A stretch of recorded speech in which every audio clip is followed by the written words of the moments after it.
have quorum, so we're going to reconvene on Public Works. And before I start, is there any time restriction? I know Councillor Jackson, you said 5:15. I'm trying to see if we're going to have quorum here for very long. Carries by 10? Councillor Danko? You're 6:30, you like? Councillor Collins? My next one's at 7 tonight. Okay, and Jason, you're okay, and Sam, you're okay. 1, 2, 3, 4, 5. So it looks like we got enough to keep going then. You're good till 10 o'clock, I heard. Okay, so Madam Clerk, you said you want us to go back very quickly and revisit Councillor Rula's motion. Through you, Mr. Chair, yes, please. Councillor Rula. Thank you, Mr. Chairman. And I do have an amendment that I believe I need to bring forward that the clerk has requested. Which item is it on? It's on the report regarding the alleyway management strategy. Okay. So in the B section, it reads that the utilization categories in Table 2 of the Appendix B, that needs to be removed because we can't formally amend the consultant's report. And that's basically it. So the B part shall read now that the alleyway classification system as attached to the report as Appendix A be approved, and that B, the utilization categories respecting an alleyway management strategy classification system be amended to include cycling in Category 1. That's it. Is there a seconder? Nan. Okay. Councillor Whitehead? During the conversation, I'm just glad it's being formalized in this motion. Thank you. Okay, so this is the motions before you then. All in favor?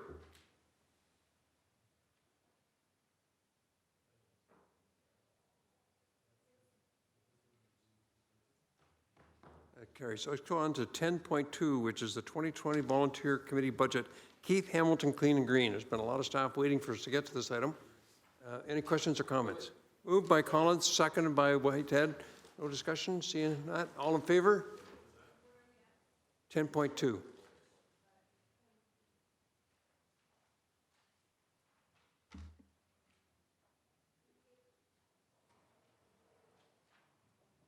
And that carries. Let's go on to 10.3, which is the City of Hamilton Water Main Fire Flow Requirement Design Guidebook. And this is the one where the Hamilton Home Builders asked us to accept and approve the recommendations of staff and put it for a 6-month pilot.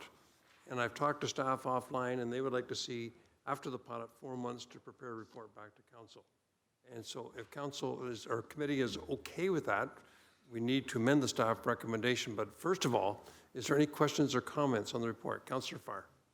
One quick one, Mr. Chair, from the delegate, Susan, who said, and I wanted to check with staff when she said it, something about dual, I written it down, dual hydrants are now acceptable through you to the appropriate staff. Is that the case? Because I did not see that in the report. I'm going to find the question right here, right now, just to make sure that multi-hydrants will be utilized now, whereas they have not in the past. Through you, can I get some clarity? Through the chair, is there a reference in the report, Councillor? I don't have a reference. Okay. She I don't, I'm sorry. I can talk offline between now. If it's either in there or it's not. If she says it is, then it's in there, and if it's not, it's not. That's a Confucius say. I'll talk offline between now and council, just to bring clarity. It's a big issue down here, so that's why I... Okay, quick question, Mark, I know I talked to you offline, but I think it's good to get the public record. We currently have a number of industrial parks at Red Hill, Ancaster, Airport, and Plymouth Growth District. Well, if we approve this recommendation, is any of those going to have limited development? To you, Mr. Chair. We do have restrictions in the system that we've identified in a statement within the council report. But when they come forward, we expect to look at them in a site-specific context And if they're not meeting those targets, then we would look for solutions in consultation with the proponents, and we have done that for a long period of time. Do you anticipate if any applications come into any of our industrial parks that are currently zoned properly and ready to go, that it will change the approval if we approve this recommendation? Through you, would it change the approval process? No, will it change the fact that these subdivisions are approved, will they no longer be permitted to have a building permit issued on any one application as a result of this report that's before us right now? Understand the question? No, sorry. I'll repeat it, I'll come at it a different way. We have a number of industrial parks that have already been approved, the servicing is in, and building permits are coming in for tenants or developers that want to build a specific plant. If we approve the recommendations you have before us right now, tonight, will that affect the approval of those, or will it be the same pre this report? To you, anything that's approved in the past will not change. Okay, but in the case of the Ancaster Industrial Park, for example, and the Airport Employment Growth District, there's that whole Cormorant Road extension is going on, opening up another 45 acres. If any applicant comes in now and wants to put a building up on any one of those lots, will this restrict their ability to do that, or is there enough capacity in that park and our other industrial parks that are already serviced? To you, there is restrictions within certain areas of industrial business parks, and a new application would be judged against the new standard that we have identified in the report here. If it is industrial, it would be judged against the 250 liters per second. So can I say the answer is maybe? Absolutely, yes. There's a chance that if they're on the ends of the system, we will have to look for opportunities there. Okay. So I turn it back to the rest of the committee. John Paul. Thank you, Mr. Chairman. So just found my notes. It's a little bit tricky to get back into the flow here, but my notes from the presentation on 10.3, a couple of the questions that were raised. The first one is categories based on the number of units and the need to define a unit size. Would staff like to comment on that?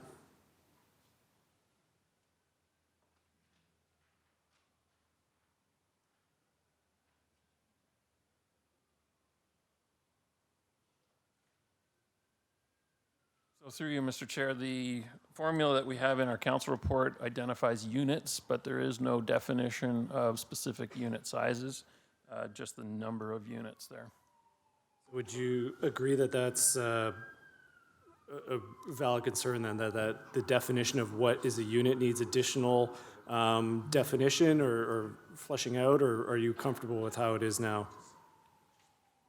Through the chair, we've used the same language similar to our planning partners, but we can use this pilot opportunity to explore conversations about those definitions, yes. Thank you. One of the comments was how the fire department fights fires is different than the requirements. So have you had consultations with the fire department on how they fight fires, and is that different than what is the requirements? Through the chair, we have had conversations with the fire department, and their perspective is that their primary source of water is at the hydrant. They will go to additional sources if absolutely required, but they feel that the hydrants have become their primary source of water, and our report here just simply identifies what water is available for them. So in your opinion then, the statement that how the fire department fights fires is different than the requirements would not be accurate, correct? We have had that conversation with them. We are trying to accommodate the fire department's perspective in what we are putting forward. Thank you. There was a comment, and I'll quote, that the public works staff reached decisions without science-based evidence. Could you perhaps describe some of the science-based evidence that you've used to reach your recommendations? Presuming you have used science-based evidence. Through the chair, I think our process has included a review of different standards as well as a review of different municipal measures that are taken by our peers in Ontario. And that is some of the core elements that we looked at before coming up with the current methodology and the fire flow volumes and rates that we've identified. Thank you. On the discussion about the mapping of the areas of the city that don't meet standards so that prospective property purchasers are aware before they get into purchase, before they purchase a property, they know full well that they might need to upgrade that property. Is that something that's on your radar, or how does that fit into these recommendations?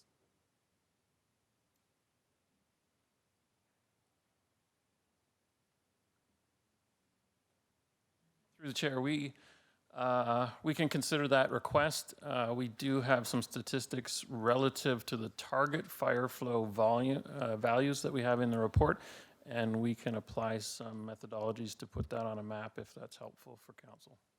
Would that be something a potential property purchaser would be able to find out from the city? So if they say, oh, I'm thinking about purchasing this property, phone to the city, is that information that we'd be able to readily provide?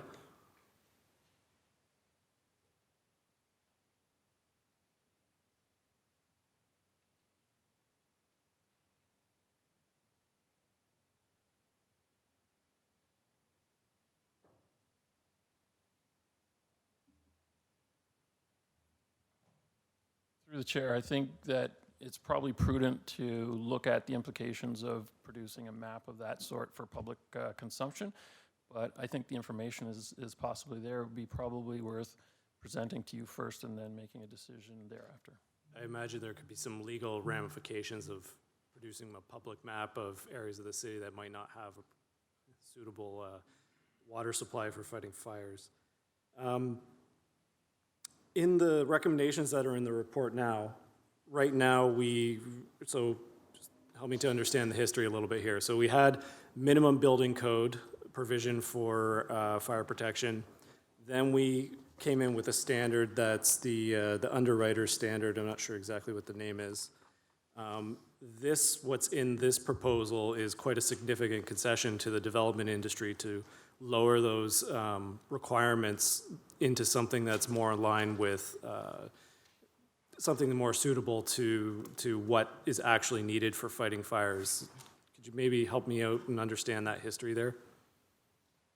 Through the chair, we have, in the past, yes, we have followed a fire underwriter survey approach as a result of some policy statements that we made in the past, which is generally a fairly rigorous standard to meet, but it does have a range. So depending on the fire underwriter survey standard is based on the property by property specific context of what they're designing, the type of materials they're storing, the type of materials they're building with, the size of the installation.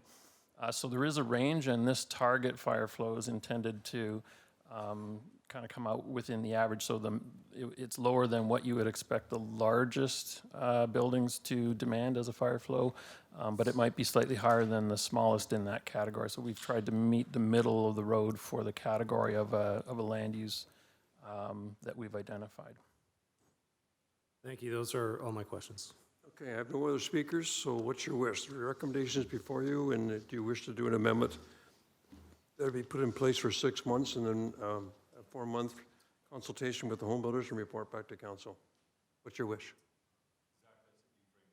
Okay, so why don't you move the main recommendation first, and seconded by Councillor Pearson, and now you can move an amendment that for a pilot period, that Part A be amended to read for a pilot period of 6 months, then 4 months for consultation with the Hamilton-Halton District home builders, and report back to committee. Moving that? Second by Councillor Pearson. Okay.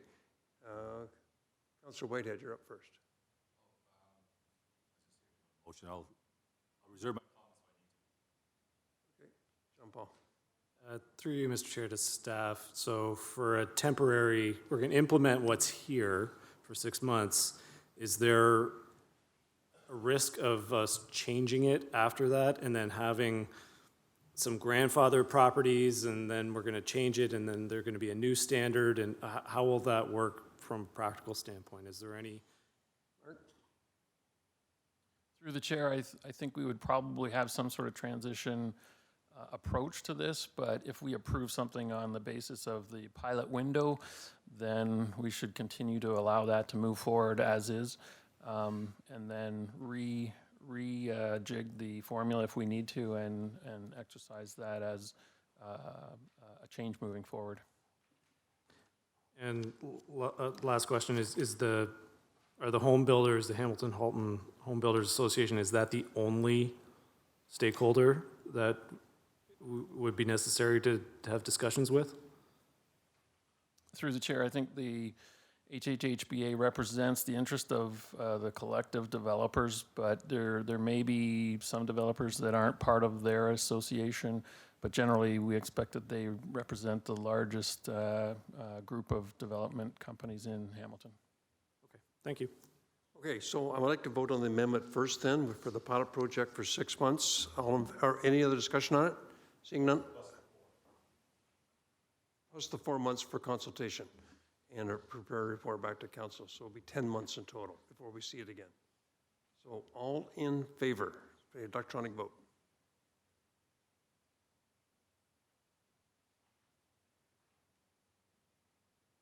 That carries unanimously. And to the main motion as amended, all in favor?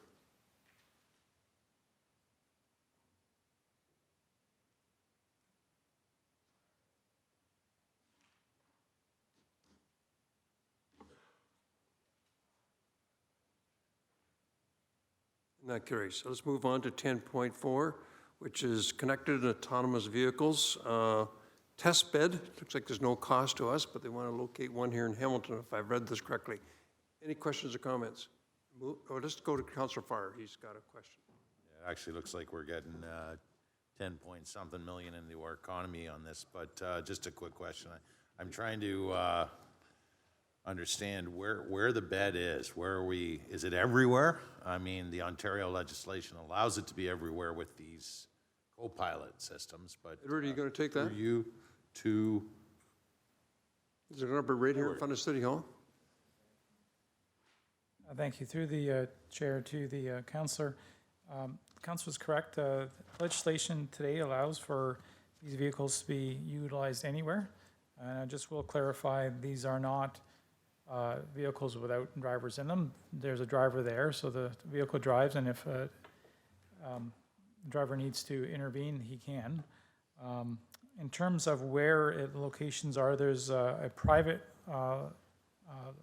test bed that they're going to be creating, and they're working with us to create a suitable test bed on the public roadways. So we've identified potentially one around the Traffic Operations Center, but that's still to be finalized. We're working through that with the individuals there, and what we're asking for through this report is just to give us the authority to make that occur over the next year or so. Yeah, and I have no problem with it, especially when you consider the innovation factory and the pedigree there in McMaster. Does the general public have an opportunity to identify that this is a autonomous vehicle if it's on our city streets? Like we know an Uber because it says Uber, or we know a cab because it says Blue Line. Are we able to quickly or readily recognize an autonomous test car? Through the chair to the councillor, it really depends on the technology that they're trying to test. Some of the vehicles might just be testing some sensors. Some of the other vehicles might be testing the interaction between the vehicle and, say, the traffic signals. Others might be trying to test some other technology. There are some autonomous vehicles out there that you can pretty much tell it's an autonomous vehicle because of all the sensors they have outside the vehicle. So there will be no sign saying so, but again, it all comes back to what kind of technology they're trying to test. Councillor Farr? So Edward, will they be putting inserts into the pavement, like sensors, to steer these cars? Or do they use the white lines? To the chair, in terms of what technology, that is something we're still working on. At this point, we haven't talked about putting sensors in. It's more about, So there will be no drilling or digging done to our roadways then? Not at this point. We have not had that discussion. It is more about testing the traffic signals, having sensors put on, mounted on poles so that they get feedback, testing the various types of sensors. And where do you say it's going to be done, the operations center, like up at the HSR office or on Highway 6? Right now, the general discussion has been around the Traffic Operations Center, Oh, over at Upper Ottawa Street. but we are still refining that with them, trying to find out a suitable location. Councilor Whitehead.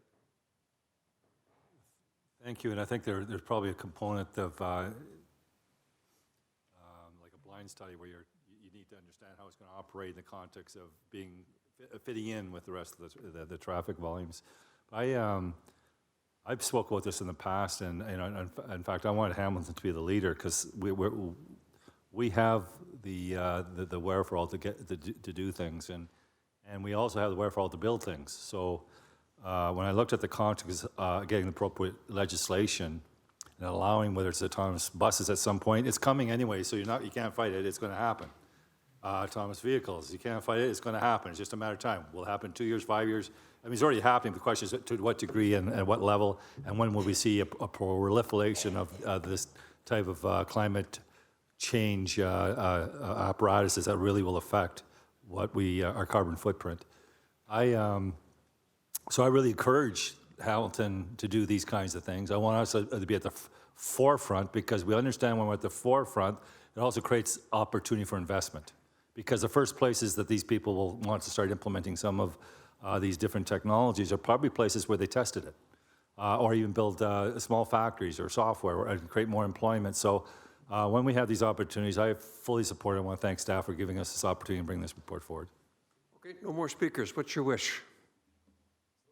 Moved by Collins, seconded by Danko. Any other questions or comments? Seeing none, all in favor?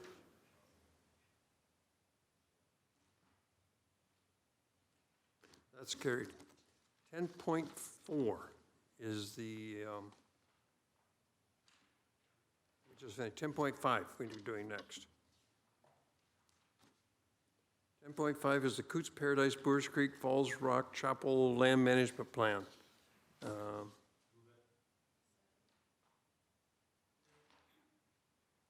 Okay, so there's no discussion on it. Moved by, who said move it? Second by Collins.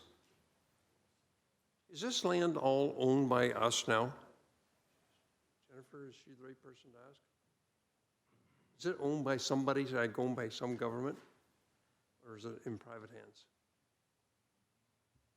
Through the chair, the Pt.2 Escarpment Eco Park System Initiative is still a collaborative between the 9 partner agencies. So we all still retain our own individual agency-owned parcels in the Eco Park system, but we kind of manage them collaborative in a coordinated and collaborative fashion. They're all publicly owned, and we're not going to be down zoning any private owner here by approving this recommendation.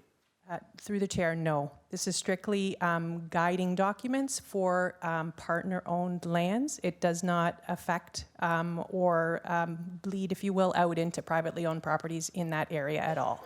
And do we know who's going to eventually take ownership? Will it be the Conservation Authority, RBG, or city? Through the chair, the current plan still involves a lot of government engagement with both the provincial and federal levels, but we don't envision that there'll be any changing ownership unless that area is enveloped in a larger piece of special legislation that would necessitate a single owner. It would take provincial legislation to do that then. Correct.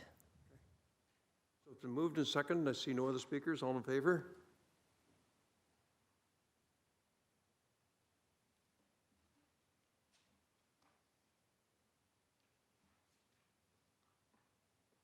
That's carried. 10.6, is there any introductory comments into this, or do you want to just go right into discussion? Debbie? So through the chair, I didn't have anything prepared in the way of introductory comments, but certainly prepared to answer any questions based on the information in the report. Okay. I'm going to put myself in the speakers list. And Councillor Danko, if you want to take the chair. We'll bring in Councillor Whitehead after that. So it looks like there's 17,000 residents that are currently registered to take darts, of which about half those take a minimum of 1 trip per year in recent time. And I reviewed there's been a 22% increase in the budget for darts in 2019. And we saw a letter tonight from the chairman of the board that they're going to exceed that 22% increase by a further $1.2 million in 2019. Our ridership has gone from 443,000 in 2013 to 787,000 in 2019, which is a 78% increase in 6 years. And my concern is that if there's no checks and balances in this, I think everybody would agree that it's more convenient to get door-to-door service than to use conventional transit. And I've received many emails, and I've talked about them before at this committee, from various people, from drivers to passengers to others, alerting us of that people who are taking it may not have been eligible. I've also heard our executive director of DART say that one of the reasons that our ridership is so high is because they were red circled a number of years ago, and in checking with staff, in fact, we have never done a reassessment of anyone riding darts. And this was put in place in 1975, and AODA permits it. Once again, we've never done that reassessment. And in the interest of time, I raised the matter with our auditor at a Audit Finance Administration Committee meeting, told them that we're expecting this report from our public works staff. And is this something that his department would take on to give a review of eligibility, and are we doing the right thing? Because from my perspective, this is a runaway train. It just gets bigger and bigger and bigger every year. And you know, I recognize we got an aging population, but if someone once they're accepted to ride in there, they can ride it for the rest of their life, unless we deal with this matter of getting reassessments done on a periodic case. So I spoke to it now, but the appropriate time, I'm going to move a motion, and with all the whereases, and the clerk has it, she can hand it out now if she likes, that we turn this report over to our Auditor General and have him prepare a report back to the Public Works Committee and let him dig into the issues and find out whether we should be doing something about reassessment to control cost and make sure we're being fair, and it's not just convenient to ride door-to-door service on darts at the same rate, the same fare as a bus fare, which makes it tempting to do that. So at the appropriate time, Mr. Chairman, I'm going to come back and place this motion before committee to turn it over to the Auditor General, and is now before you. This report is an information report, so I don't believe there's an action associated with this. So No, just to receive it. so we'll receive the report, and then you can put your motion on the floor. So Councilor Whitehead was next. Thank you. And whether red circle is the right terminology, it was clear when I got elected, and I was concerned, but I understand the politics behind it, that people that would otherwise be seen ineligible were riding on our system, and we grandfathered that group. And what some of the councillors of the day told me is, as time had passed, that probably most of them are no longer with us. Therefore, those numbers wouldn't impact the same degree. But it wasn't clear whether the grandfather was associated with the individual or whatever type of issue or access issue enabled them to be on the vehicle in the first place. So can I get some clarification on that? So through the chair, my understanding is back in 1995, the clients at the time were red circled onto the service. Back then, we were not 100% accessible on our conventional fleet, so it would have been anybody who was currently using the service at that time. Thank you. And do we have any assessment today how many people are currently riding darts that would be eligible under the criteria to actually ride our able body system? Sorry, our buses. I shouldn't say that because it's when I say able body, it's actually got wheelchair access and walker access a whole bit. So our public transit system. So through the chair, our conventional fleet became entirely accessible in 2009. We currently have approximately 66% of our 2,000 and 2,200 service stops are accessible, but we have not gone back and reviewed those customers who were provided access to DARTs, given the fact that our fleet wasn't entirely accessible. I can tell you that as we move through and receive applications, they're vetted based on the criteria within the application that was attached to the report, and then a decision is made based on what is provided in that application. I also want to note that in 2012, cognitive disabilities were also added as part of AODA. So I know typically in the past, people would look for somebody with a disability that they could physically see that. That's not the case today. Disabilities come in all forms, not just the ones that you can physically see. So that also is a requirement that allows people with cognitive disabilities to have access to our paratransit. That also applies for accompaniment too, does it not?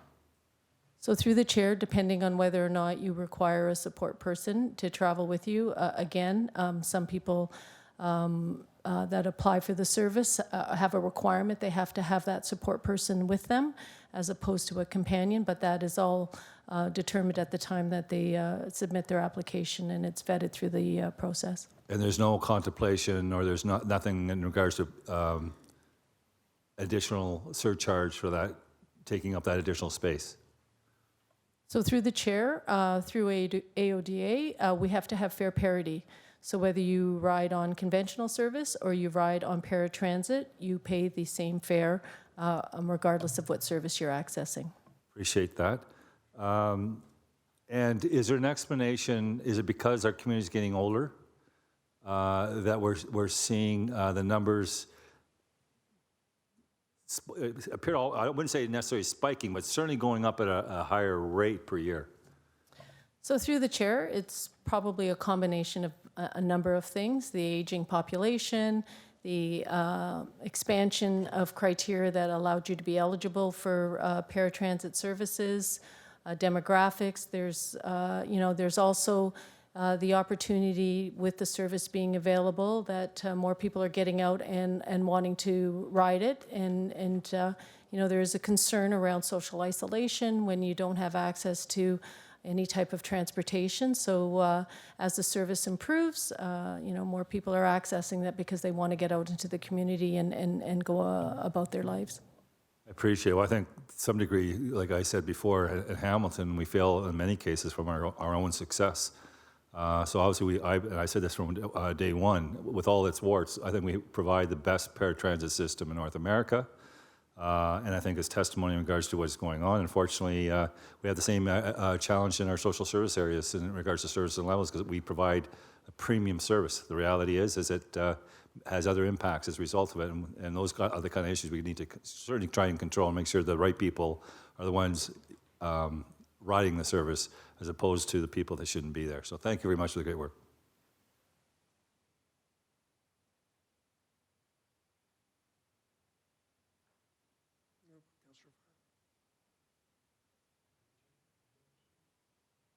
You want me to take the chair back? Okay. Oh, Councillor, I have a question for the mover, actually, so it's okay.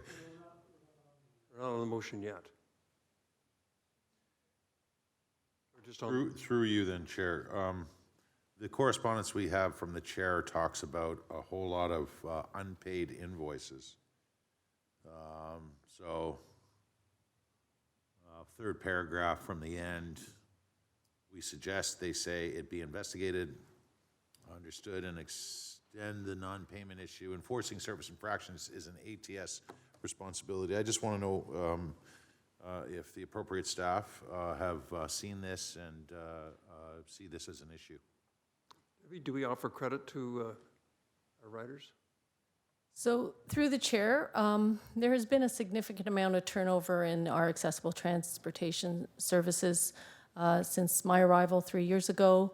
And as we are digging through processes and policies, we are, finding that there are some policies that we may not have been as diligent around enforcing, and we are working through those now with the team that we currently have in place and working with DARTS to ensure that any efficiencies that we are able to attain, whether it's through an enforcement of a policy, better utilization of how we're maximizing the capacity on our vehicles, we're looking at every opportunity to, again, continue to drive down that cost per trip and minimize cost as much as possible. Right, well, sounds like somewhere in there you're saying we're working on collecting those unpaid invoices, and when we're hearing from that same chair in the same correspondence, some 50,000 over budget on trips, that equates to 1.2 million over budget in real money, probably good to chase down what's owed in an interim and toward whatever direction we go with respect to the motion that's just about to be before us. Okay, I'll give the chair back to make the motion, then if I has no other speakers. Oh, Esther Paul's just come up. Through the chair, I just want to know, what is the time wait people wait when they call DART? So through the chair, if you could just specific when they're calling to book their trip? Yeah, to book their trip, like, what's the time wait usually?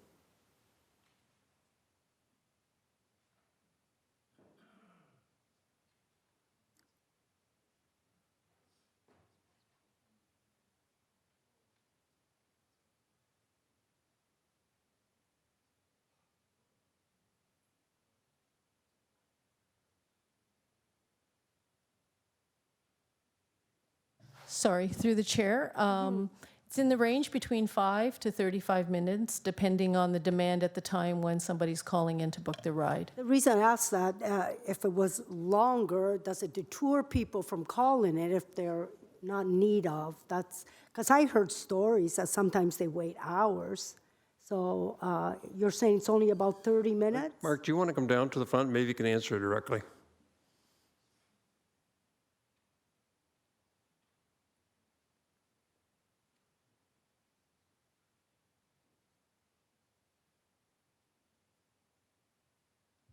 So 60% of the service is subscription, so people are picked up without having to call in on a daily basis.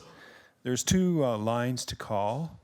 If you're calling to cancel a ride or get a ride from a same-day experience, that line can be 1 to 2 minutes, 3 minutes to answer. If you're calling to reserve, make a reservation, that can take longer. At between prime times of 8 to 10, it can be as long as 35 to 40 minutes. So I get it clear. You're saying people book it like a week ahead, like they're reserved, they know what they're doing for the week, so they call. That's very convenient for them, right? Yes, people that how it are, a large portion of our riders are going to programs, Okay. Alzheimer programs. So they call and reserve rides to and from the program 3 times a week, maybe, or every day. And so we just come and pick them up without a phone call. Without a phone call. And also, does it matter winter months or summer months? Do you find that a lot of people, you use more in the winter months? Well, there is conditional eligibility, which ATS can speak to, but you can ride in the summer or ride in the winter months when the weather is not great, and ride the HSR in the summer sort of range. But so we do have conditional eligibility. I heard stories from people saying it takes so long, it's not worth it. So I just wanted to get it clear what was the actual time and if that deter people from doing it. I know we do have an older aging population that needs it, and it is convenient, but I guess we have to look at it. Thank you for your answers. Okay. Your second time?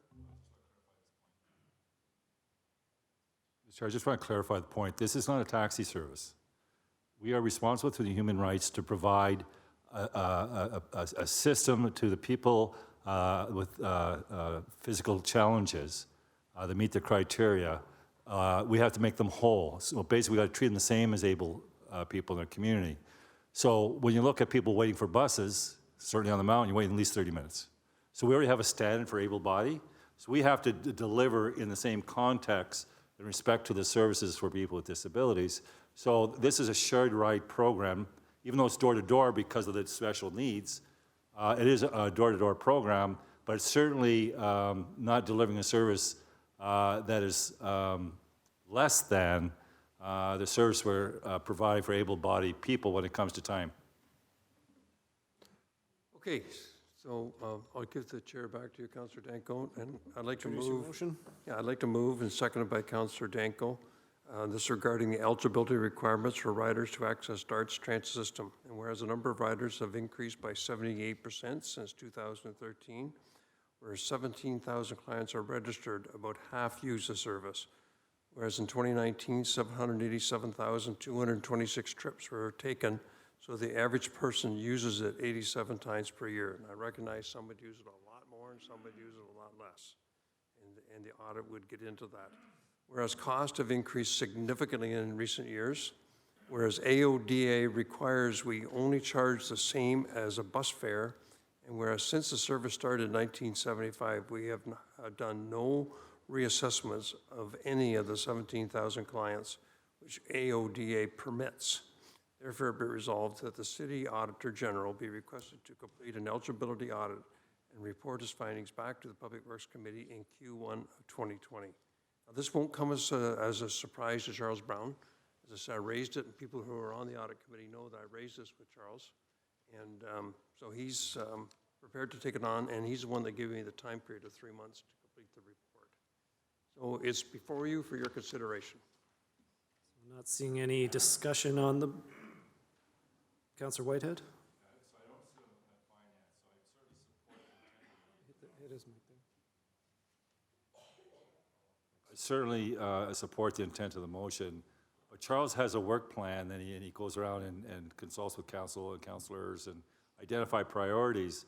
So if this bumps into the queue, I just don't have any understanding, because Charles is not here, what he'd have to take out of the queue to accommodate this request. And I just want to ensure that there are not other very important issues that are may be bumped as a result of this motion. And it would be easy if Charles was here so we can get that answered. I asked, that's why I raised it at Audit Administration about 3 months ago. And he said that when the report is done, he's prepared to take it on. He could handle it. Okay. He'll be back to us in 3 months. Thank you. I just wanted to get clarification. Thank you. Okay, all in favor?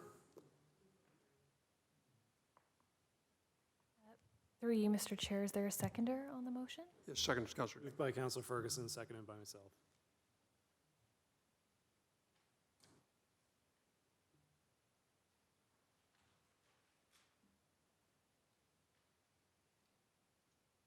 That carries.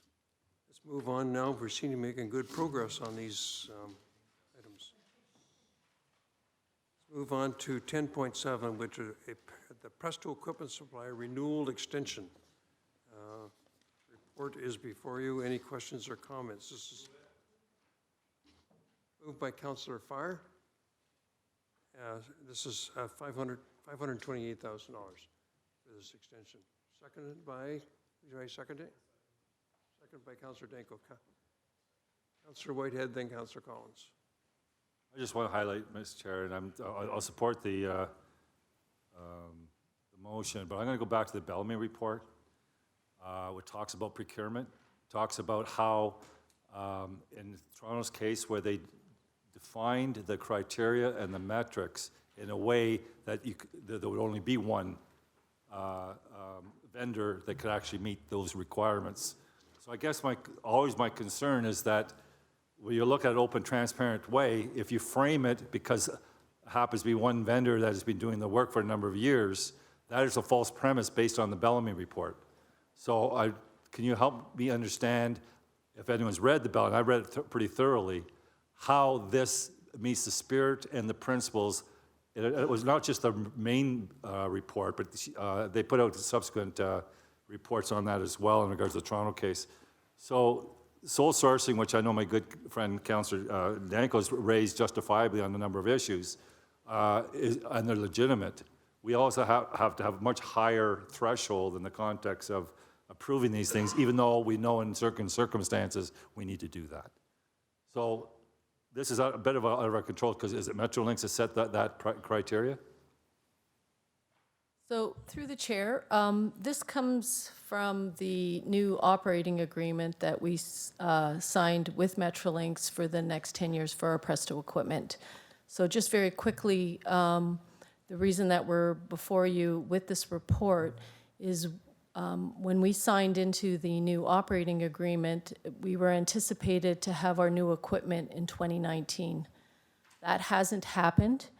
And our existing equipment that we have on the buses right now needs to have support until the new equipment gets installed, which Metrolinx is now just finalizing the rollout for 2020.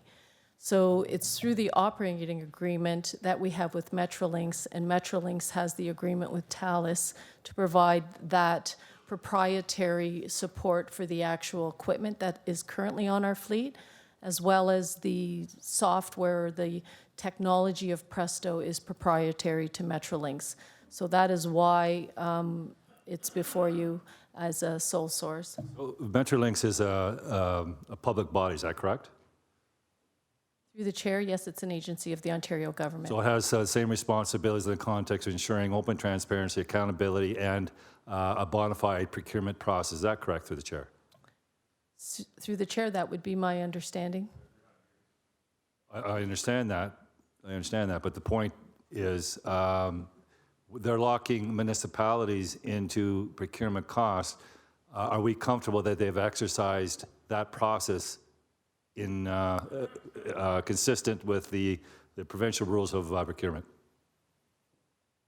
So through the chair, I can't comment on, how they procured or followed the process. I would hope and would not think of a reason why they wouldn't follow their own procurement processes. So, we are signed into an operating agreement with them for the delivery of our Presto services. So, short of, I'm happy to go back to them and ask them for some documentation for you, Councillor, to show that they did follow their procurement processes and the open and transparency of that. I'm happy to do that. I'd be interested if they have, when they extend those procurements from every 4 years or whatever it is, whether they are applying the same exception, so it's the same provider every 4 years, because they're not doing what in fact is principally accepted in regards to an open, transparent process, allowing competitors into the mix. So it concerns me. That's one. And the second one is, when I participate with all the mayors on the Presto card, in the absence of the mayor being available, it was clear from all those mayors, and this is when we were looking at the increase, the significant increase that our share, the municipality had to start putting in, that we had no real choice. Is that staff, being the former director and prepared by the underlings, provided me a pretty comprehensive report on all the things Metrolinx didn't deliver on within the context of the contract at that time. And I think it might have been 10, 11 different issues, if I remember. So we're into a different operating agreement. They didn't deliver on the last 10. That's why I'm always worried about LRT, because they didn't even deliver properly on the Presto. Are we all caught up with those outstanding issues that we identified? So through the chair, I'll start off, and Nancy can provide more details. What the delay in some of the deliverables is specific around the equipment. So we were dependent on providing that further functionality based on the new equipment, which, like I said earlier, Metrolinx has now procured, and we are just finalizing the soft launch and then the replacement of our existing equipment. Nancy, where did she go? Oh, there. Nancy can let you know about what outstanding functionality from the first 10-year agreement that we're still waiting. Through the chair, there were, I think, 5 or 6 items that were truly outstanding. One of the big ones for us was a solution for the university and college UPass. That was delivered, and all schools are now on Presto. The other one was a third-party network. which was delivered, and they've got a contract now with Loblaws. And so in Hamilton, all Shoppers Drug Mart and Fortino locations provide the ability to purchase a card and reload your card. LUMS, limited use media, was another piece that was outstanding. They have provided it. It is currently only available on the TTC at subway stations, but they are rolling it out. And the other big solution is for our specialized service, for them to start using Presto as well. They have developed an app that is usable for our contracted taxis, because that was the only way, we had no way to put the big equipments in each of the vehicles. That has been developed, been rolled out, tested at the TTC. We will be meeting with them and rolling that out hopefully in early 2020. Great. So does that mean then all the outstanding issues are either implemented or in the process of being implemented at this time? There's no outstanding issues? Through the chair, yes, we're pretty much covered off on all the big outstanding items. Thank you very much for that. Councillor Collins. I remember, I'm assuming these are one-time costs. Just to clarify. So through the chair, that's correct. That's just to bridge us until we get our new equipment in. So, and if we don't have any repairs that they need to affect, these are just the upward limits potentially. Okay, thank you.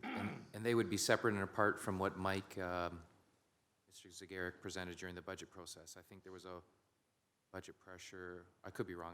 I don't have my budget document obviously in front of me, but was it over $1 million in terms of Presto operating increases?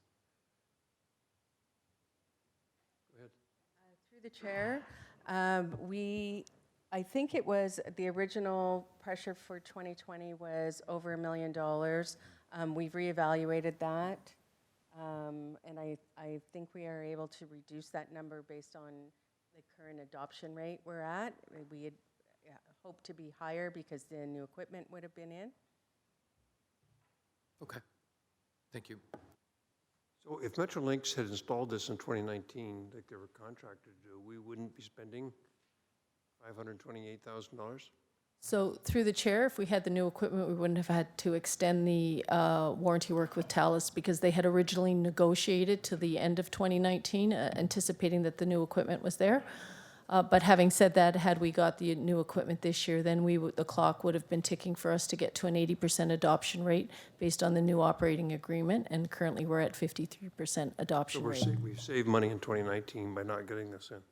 I see no other speakers. All in favor of the motion?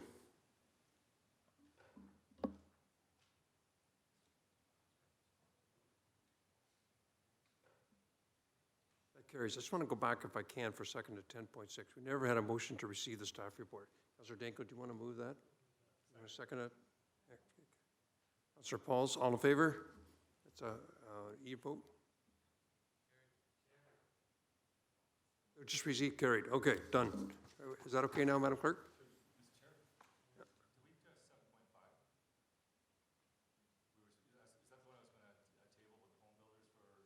7.5, I sense, was, in, help us out, Dan or Andrew, was all wrapped into 10.3. Is that right? You're going to consult with the home builders and report back 4 months after the 6-month pilot period?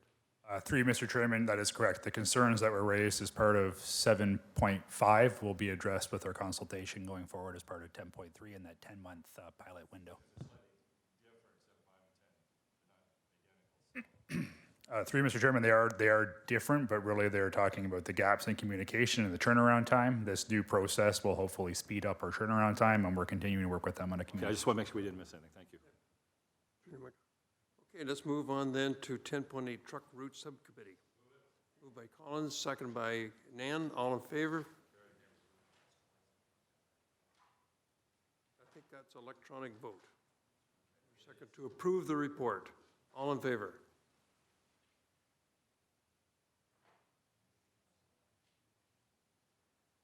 Okay, we're moving on now to item 11, which is motions. And Councillor Danker, did you say you're going to leave this now as a notice? You're going to place it now? Okay, go ahead. It's all yours. Thank you. And I've spoken with Director Murdoch, and the staff are really up against the wall to get this tender out, so they need direction one way or the other as quickly as possible.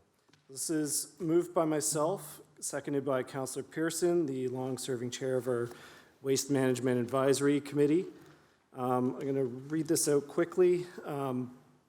Whereas in September 2019, city staff reported that the request for proposals of the operation and maintenance of the material recycling facility would result in a net annual increase of $2.697 million for a total increase of cost of $13.485 million over the 5-year contract. Whereas Hamilton taxpayers are facing significant municipal property tax increases in the following years, and this council is dedicated to identifying savings and efficiencies in the waste management budget. Whereas in October of 2019, the Regional Municipality of Niagara approved changing from weekly collection of 1 container of landfill to bi-weekly collection of 2 containers of landfill. Whereas 9 comparable municipalities, including Halton, Waterloo, Ottawa, all have bi-weekly collection of landfill waste, which has resulted in significant improvements in diversion from landfills.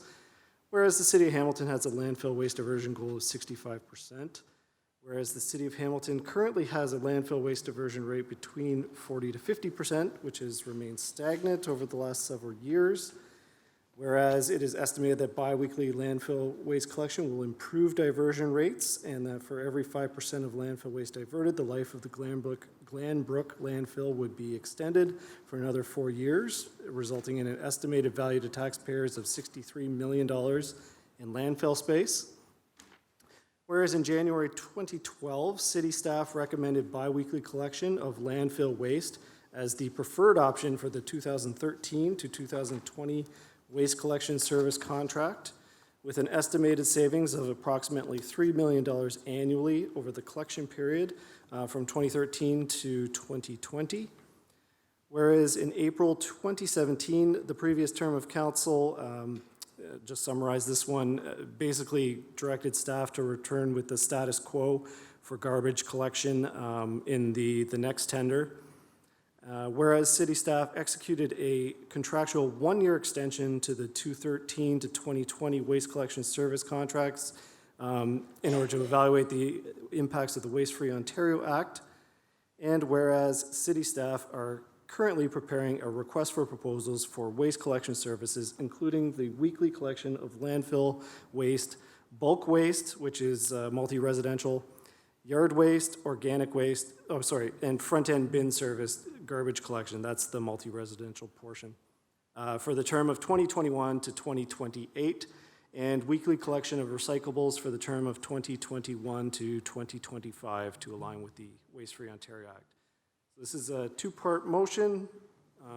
Therefore, be it resolved that staff amend the request for proposals for waste collection services that is currently being prepared to include the following 2 separate options for private sector bid. So option 1 would be contracted weekly landfill waste collection of single container of landfill waste and weekly collection of recycling, call-in bulk waste, yard waste, organic waste, and front-end bin service garbage collection. That's the multi-residential. And the second option, contracted bi-weekly landfill waste collection of 2 containers of landfill waste and maintaining the weekly collection of recycling, call-in bulk waste, yard waste, organic waste, and front-end bin service garbage collection.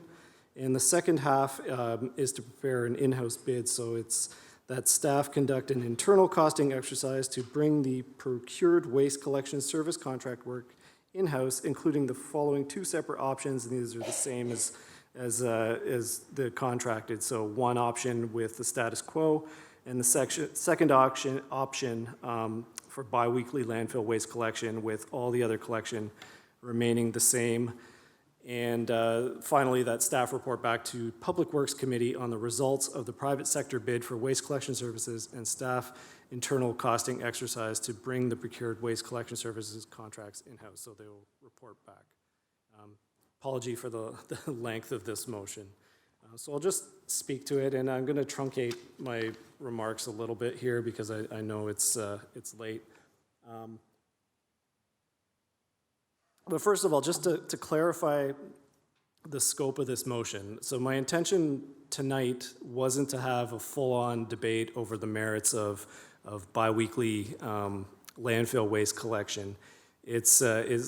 I see this more as a financial exercise. So the motion is asking to tender both status quo and biweekly landfill waste, to also tender a contractor service and an in-house service. And once we get those actual real-world prices back, then make a decision on whether the change in service is worth the potential savings. So all I'm asking at this point is that we provide staff with the ability to tender both options. Then when we have all that information back, we can, as a council, make an informed decision. One of the questions that's been asked is why raise biweekly collection? And as everyone knows, we currently have four waste streams. So there's landfill waste, our blue bin recycling, green bin organics, and leaf and yard waste. And the only potential change in this, depending on how the contracts would tender it if it was accepted, is changing the landfill waste from the status quo, 1 container every week, to 2 containers every 2 weeks. So there's no reduction in service.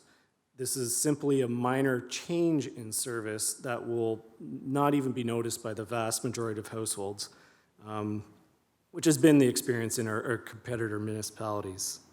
So there's been some reference earlier that in 2016, I believe it was, there was a survey of residents on their thoughts on our waste collection service. And I think Councillor Whitehead mentioned 80%, but I think it was even higher. I think it was over 90% of residents were satisfied with the current collection contract or current collection system.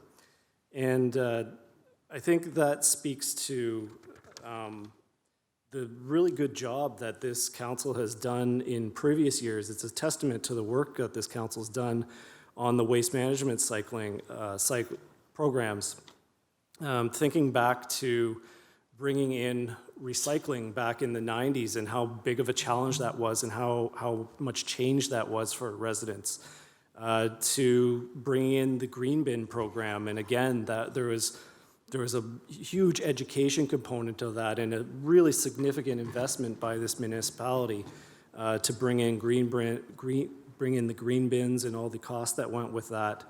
And then, of course, bringing in leaf and yard waste. Again, back in the day, that's something where people would just put their leaf and yard waste in the garbage and not think twice about it. So there's been a lot of work on this file. Another one is changing from multiple bags every week to 1 bag limit.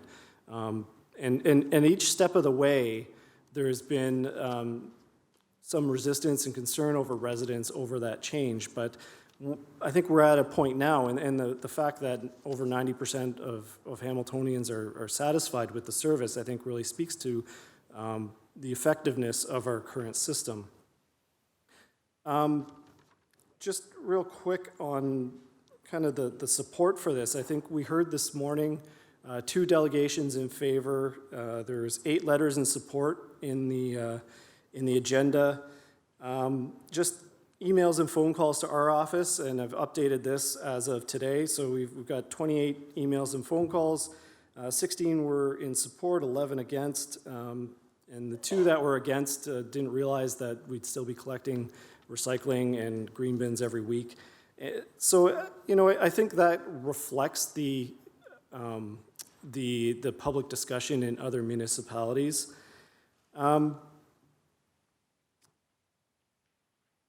So in the terms of this motion, okay, here's what we know. We know that the tender price for the collection contract is going to increase, and we saw that with the the operation of the material recycling facility. We know our costs are going to go up. We know this is a 7-year contract. So the decision that we make today as a council, and if this is ratified, this vote today will bind the remainder of this council.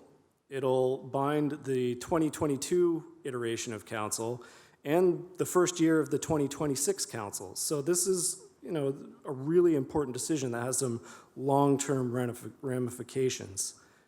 We know that the 2020 budget is sitting at a 5.5% property tax increase, which is not sustainable for our residents. And we know that there's much more downloading and increases to costs coming in the years beyond 2020. What we don't know is we don't know exactly how much biweekly landfill waste collection could save taxpayers. We know that in 2012, we know what the estimate was, that it was $3 million a year. So if you project that, just multiply that by the 7 years of the contract, that is a potential savings of $21 million off the levy, but we don't know that exact number.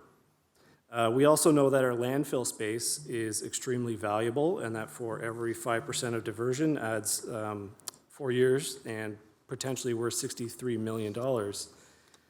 So what the motion is asking for is to find out the actual pricing to see if the savings are worth the potential change. And as a council, I really think that we have a duty to taxpayers to at least get those actual numbers.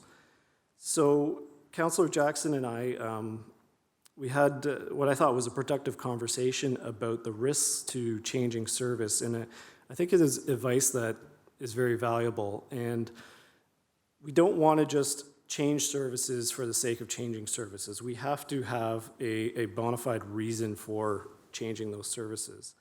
So I'm just going to really quickly go through some of what are the... I know, I'm sorry. Some of the concerns for biweekly collection, because I know that's going to come up in the discussion. So, number one is how are diapers managed, followed by pet waste. I think those are the two most consistent discussions that people have asked, and I think those are very valid concerns, no question. Another one was, would biweekly landfill waste collection apply to multi-res? And staff's answered that, and it's in the motion that no, it does not. It's only for residential. So multi-res would continue to be picked up weekly. Another concern was increased limits for adult or medical people that have special circumstances. And finally, of course, there's illegal dumping, the question with illegal dumping in our community, which when we switched from the multiple bags to the 1 bag a week limit was a very big issue and led to some significant costs trying to deal with illegal dumping. And I think it's interesting, speaking with Councillor Farr and Councillor Whitehead, about how the waste management is different depending on where you are in the city and what the expectations are. And, for example, in Ward 8, where we talked about earlier, we have student rentals and other, as Councillor Whitehead pointed out, other rental properties that have, a high number of people living in a single-family home. And we also have dumping along the escarpment. I mean, all our mountain wards that have escarpment associated or adjacent to it have problems with illegal dumping. But as was discussed earlier, other municipalities have already implemented this. We're one of the few that remains with weekly collection. And all of those issues have been addressed in one way or another with other municipalities. And I was going to go through some examples of them, but I'll boil that down to basically, it was a big concern when they started, and then as people got used to the new system, the documented complaints or issues fell away. So once that system was implemented, people got used to it and were happy with the service moving forward. And just to wrap up,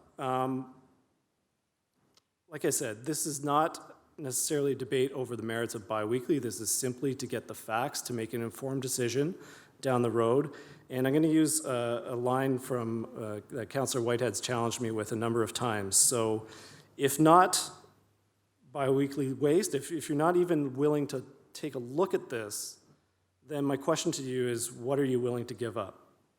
And, you know, we've, even in this meeting, we've gone through a number of cost increases and you know, service changes that, you know, what are we willing to give up?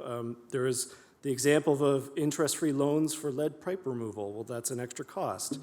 Accepting cuts to social services. We just went through our Board of Health, and, you know, we saw where all those increased costs from social services are coming from. So are we willing to give that up? Are we willing to reduce service standards for road maintenance? Or, you know, there's so many things that are cost pressures on our municipality. If we're not willing to give up or at least consider a potential savings on the waste management collection file, what are you willing to give up? And I really think that as a council, we have a duty to our taxpayers to at least find out an actual number of what those cost savings could be. And that's what this motion does. It gives us the opportunity to get some real-world pricing, and then once we receive that back to Public Works, then we can make that decision. Is it worth the additional costs? So I hope that this goes through, and you know, we can have that discussion in the future. So thank you for giving me the leeway. I'm at 16 and a half minutes, so I apologize for that, but I hope this passes. Thank you. Councillor Whitehead. Thank you, Mr. I want to thank the good councillor. I mean, he's making every effort on fronts and ground that's been trampled by previous council. So I want to make it clear that this is not new, this is Groundhog Day. And it's always interesting when a new perspective comes in and tries to trample on the same ground. And it needs to be challenged every term of council when council. So I don't have a problem with that. What I do have a problem with, and I'm very consistent on this, I was elected to represent the people at City Hall. I wasn't represented to take my own ideologies or City Hall to the people. So whenever there's an issue dealing with service changes, it's incumbent before we even introduce that topic for me to go out and consult my community. And believe me, I've consulted. Matter of fact, I can tell you that it was 4-1, 5-1 in regards to the people that didn't support biweekly garbage pickup. And, you know, I was in Ward 8 at the time, so I want to make it clear, if you went out and actually consulted people at St. Elizabeth Village who have no place to store their garbage, they have to put it on the front, and they're going to have to put stinky diapers and stinky cat litter and let it sit there and ferment for 2 weeks, as opposed to 1 week. I think that's a bit of an inconvenience, because there is building constraints in many areas of the city. We also talk around here about equity, treatment, equal treatment, fair treatment. How is it fair?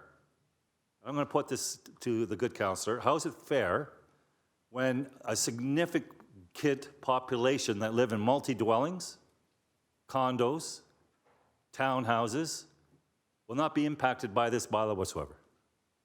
How is that fair when you're putting all the pressure just on the homeowners? Because no one else has to pay. How is that fair in the context of a robust, comprehensive approach to taxation and services? So that's an issue for me. We all have to be, we're all in it together. We don't separate communities and taxpayers and create different classes. We're trying to get away from creating classes. In fact, multi-dwellings will be treated badly on the taxation, and they're being capped, and we're trying to close that gap because of the very issue of the fact that they weren't treated fairly on taxation. Now we want to reverse the onus and now put more pressure on homeowners that actually bought a house, but no pressure on the multi-dwellings. So, you know, that's another fundamental issue. The other thing is the savings is a bit of a figment of our imagination, because I don't think it's been proven. In fact, we know that when we looked at just limiting garbage, the amount of or our bylaw officers and the garbage that was being thrown in our parks, dumped at schools, dumped in businesses, canisters, the amount of cost that we were incurring just based on changing a particular policy was a cost that wasn't incorporated or captured on the annualized saving. So we got inequity in regards to the taxpayer. We have a pretty significant population that don't support it. We have a significant population, especially seniors and like I said, in households that don't have a lot of space for storage and have cats and might be even incognito, with diapers, that they would have to deal with those issues. How's that fair? Where's the fairness in this policy? So for all those good reasons, I don't want to build a false sense of dramatic change unless staff come back and with a solution on the multi-dwellings, on townhouses, on condos, on those restricted households that have no place to store their garbage. When they come back with a solution for all those, I'm all on for bi-weekly. But till we solve those other areas, we're not there yet. Thank you. Councilor Marula. Thank you, Mr. Chairman. Listen, we've gone through this, as Councillor White had mentioned, but I appreciate the fact that Councillor Danko wants to look at it. I think there are obviously environmental merits to this. It wouldn't be happening in other areas, and we wouldn't have had already debated this issue if it wasn't merited in any way. My issue is head on. It literally was in my pamphlet. Not only did I promote the fact that I prevented it from happening in the pamphlet, but I actually said that I would prevent it from happening in the future. So literally, I can honestly say with a great deal of certainty that I have a mandate to vote against this. Hence, I will, because of that. And I recall years past, when the issue came up, when you actually looked at the savings were so minimal that you couldn't actually look at your average taxpayer and say, we're going to give you X amount of money in return. You really don't see it, because I think it's up to $8 million for every 1%. At the time it was, if my memory serves me correctly, it would have worked out to about some odd percent decrease. It was so minimal that most people, you just wouldn't see it. You just would not tangibly see it. And then I look at the fact that I look at waste management as an essential service and a very visible essential service. And I look at what our real challenges are, and waste management's not one of them. It really isn't.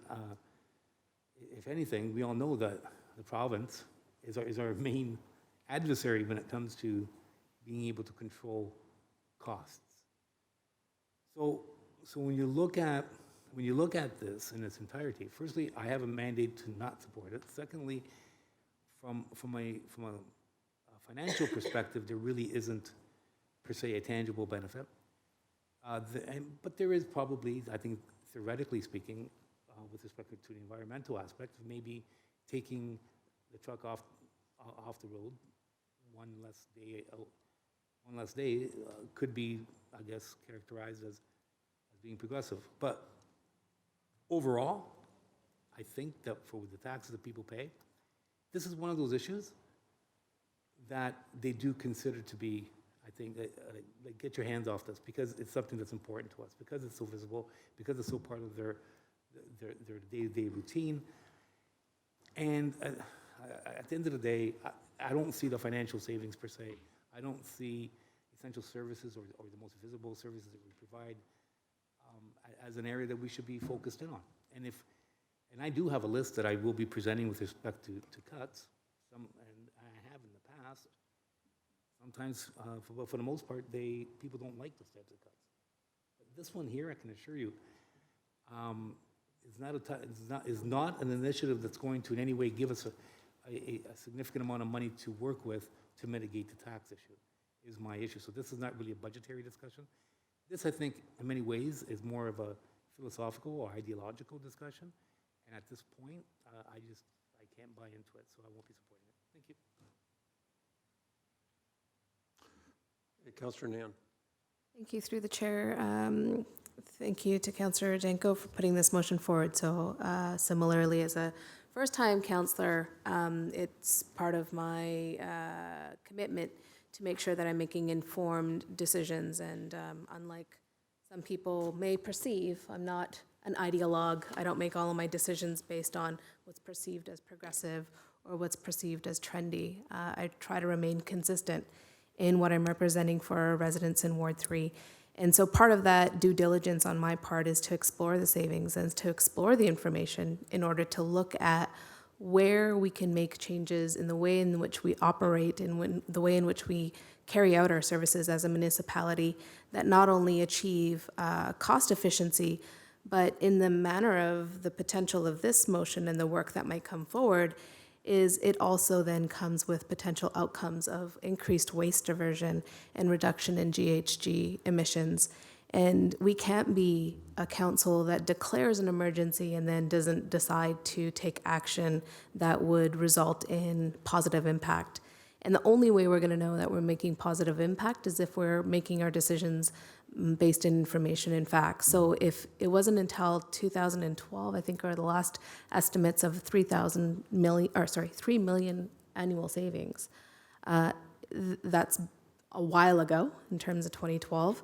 And since 2016, we've seen a number of different municipalities move in this direction, and there are some best practices that we can measure against and look at.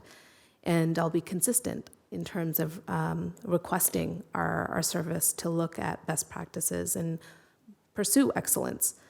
And I think there has been some very valid points raised around equity in terms of how do we accommodate medical needs, how do we accommodate children's and families with young people that use diapers, how do we accommodate families with pets.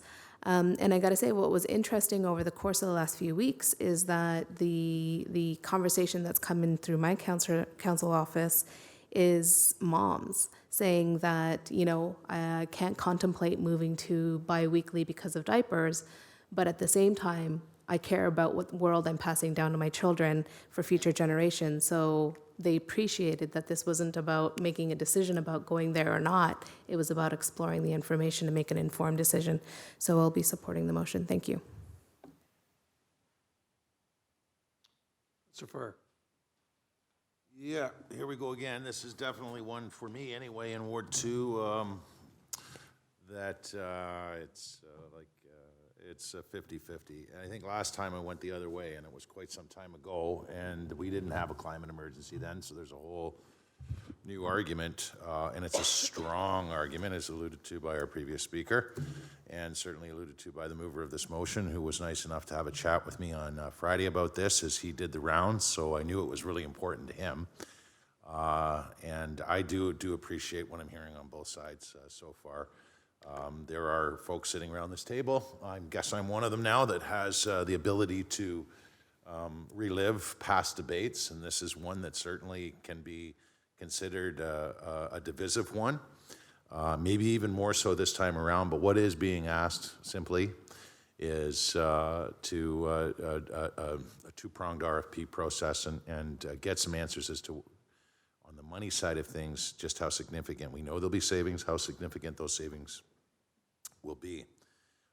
What I shared with Councillor Danko, the mover, on Friday when we chatted was that, you know, downtown we have some pretty serious illegal dumping issues. We've had traditionally illegal dumping issues.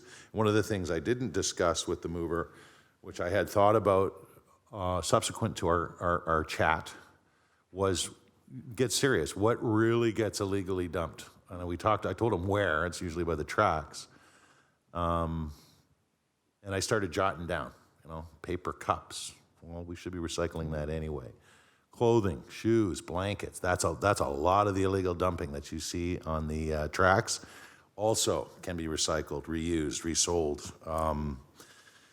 There was a lot of bottles, alcohol, beer cans, that sort of thing, all stuff that can be recycled. Yes, there's some plastics and some bags, but I started recollecting, and between now and ratification of this, if it moves forward out of PW here today, I'm going to take a little walk to the usual spots and really sort of calculate this and and make sure I'm on the right track. But there's not a lot of glad bags. There's not a lot of black plastic bags that someone just couldn't wait till garbage day, and so they threw it over the bridge at Mary Street. That's the reality. There is, but my recollection, and when I really give it some thought, is a whole lot of the illegal dumping is materials that people should be recycling anyway. So what does that tell you? If someone doesn't give it, they don't give it, and they're going to do it, right? They're not recycling anyway, and they have a different attitude in terms of the way to treat our environment in that way. And it's sad, but fortunately, since the last time we debated this, probably hundreds, if not thousands now, and there are councillors around this horseshoe that have celebrated the hundreds, perhaps thousands, who have now very much organized and clean these areas. We have, I think, a much more diligent parks staff when it comes to those who choose to dump in areas that are public places, like parks. We've adopted and spent some considerable dough on CCTV of the illegal dumping issue. And that's an investment that not only helped, I believe, with the issue, but it gives us some solid evidence of just how prevalent it may be, where it may be prevalent, and it tells and it's told the public historically, since we got very active in that we're making investments to catch you if you want to go down that road. So, but on the other side, I really truly appreciate, because I've also talked to councillors who really don't want to touch it. It's a sacred cow, and I absolutely understand and appreciate that, and I'm going to have to, if we do move forward with this, like other issues that are 50-50, one by one, speak to the constituents who are very concerned and tell them that this is why we're heading in this direction. And this time around, as opposed to last time around, we really didn't focus so much on the climate issue. And certainly this council in recent months has very much been focused on the climate issue.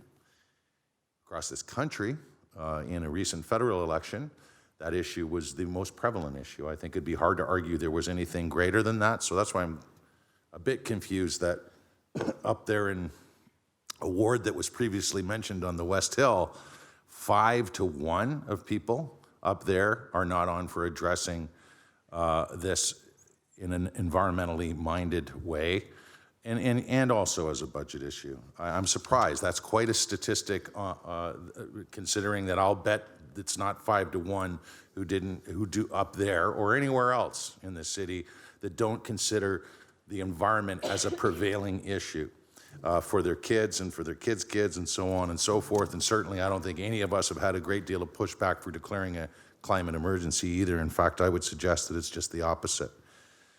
So I'm going to I'm going to support this here today. Between now and ratification, I'm going to go for a little walk and see if I'm on the right track in terms of what I've been witnessing over the course of almost a decade now with respect to illegal dumping. I'll walk those routes. And if we can ultimately head in a direction that I think the mover wants us to head, and that past movers of this motion, who we've all respected, have wanted us to head, and past staff, frankly, we extend the life of a dump by many, many years and 60 some odd million in savings, which is a real positive message to share with those who are going to inevitably say, "Far, what were you thinking?" And we're going to encourage better recycling. I truly believe, and some of the delegates and the mover agrees, that if you go to 2 bags, the stuff that is picked up weekly is going to be put in bins in proper ways better than ever before. I do believe that'll happen. And the 3 million less a year is a bonus, and particularly when we're still sitting at around the 5.5 that everyone's talking about. So I'm going to support it. It's not going to be easy, but this is what I've signed up for, and ultimately I think we'd be heading in the right direction to, at the very least, support what is before us, which is a 2-pronged process in an RFP. Councilor Collins. I've got you on the speakers list.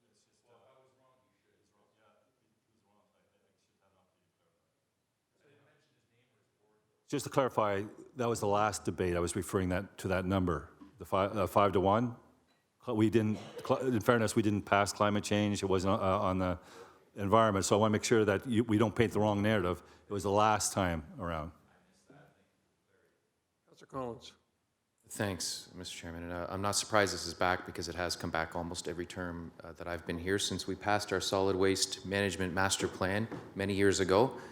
I am a little bit fascinated about the concept of we're living up to our commitment to a climate emergency, our declaration of a climate emergency, by taking vehicles off the street. Because, you know, with that concept, we'd be looking at reducing snow removal service. We'd be taking buses off the road. In fact, you know, show of hands, who here last year decided that they wanted to clear city sidewalks with contracted crews with bobcats?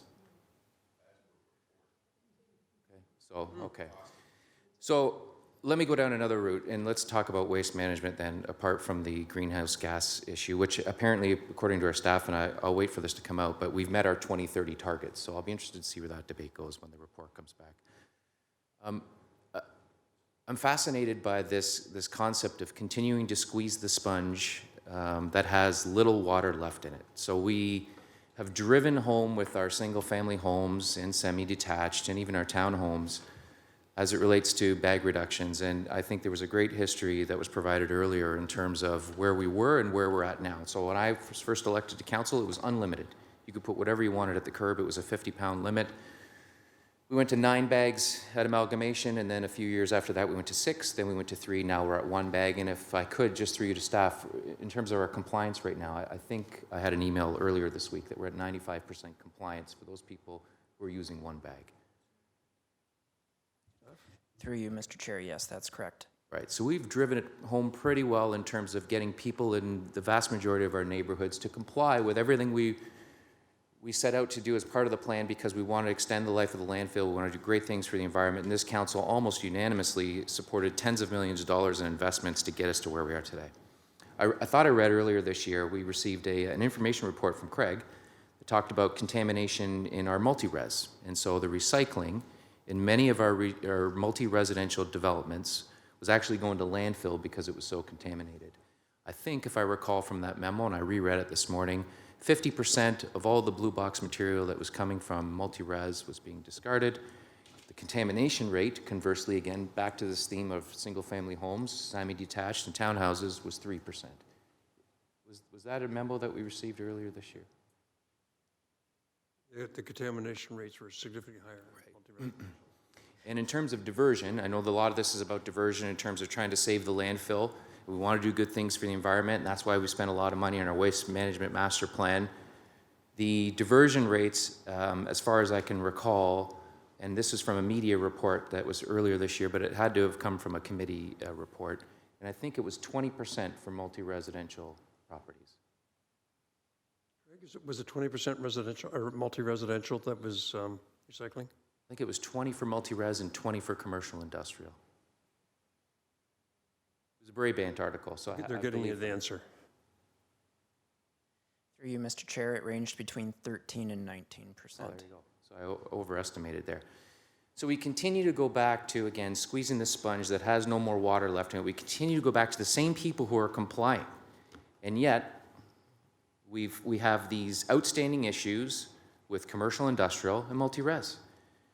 And we continue to leave these areas unchecked. And so I'm ready to solve, and I have been, and I've, you know, thank God these meetings are on tape, because the comments and questions that we ask, and I have to give Councillor Jackson credit because he always raises these issues as well, as does Councillor Marula, in terms of trying to get at those percentages which are very low. And if we were to increase those percentages in those categories where we have failed in those categories over the years, then we'd go a long way in terms of reducing the pressure on our landfill, and we'd go a long way to bumping our universal diversion rate. So I'm not on for going back to the same people who've been complying.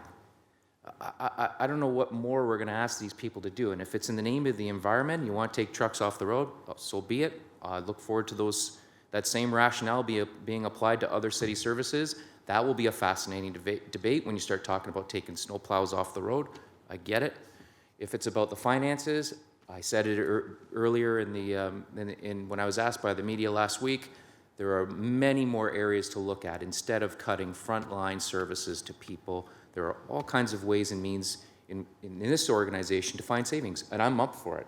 If the question is, what are you prepared to take out? I have a list, as does Councillor Marula, as do many other people around the table. So that is very encouraging to hear that people are on for cuts, because we're going to need to find some savings to get us to the percentage point that people want to get to, because we know we have an affordability issue in this community. However, I will not support going back to the same constituency and asking them to do even more when they've already done their part. So I'm going to stay consistent. I'm going to vote against this. We've been down this road before. You know my comments. This isn't the first time I've said them, and I'll be voting accordingly. Thank you. Well, Councillor Danko, can you just take the chair for a second? Go ahead. Thank you. So I've heard a lot of speculation. I've heard the speculation that I think I heard Councillor Farr say, we're going to save years on the landfill site. Well, we're limiting to 1 per week, and then we're going to go to 2 in every 2 weeks. I don't see the savings. Is they're still going to put out 2 bags in 2 weeks? And Okay, through the chair. Is that a question for staff, or is that a comment? I have a lot more comments. Okay. I'm just getting started. Okay. The second thing that makes me smile is everybody's speculating on what these big savings are. $30 million, I heard somebody say $3 million at the podium today, $1.5 million. And so, but that's exactly what it is speculation. So I'm going to try right now to be a little more pragmatic about this. The most expensive part of doing collections of garbage is the labor. That's the big one. And there's 2 in every truck for garbage.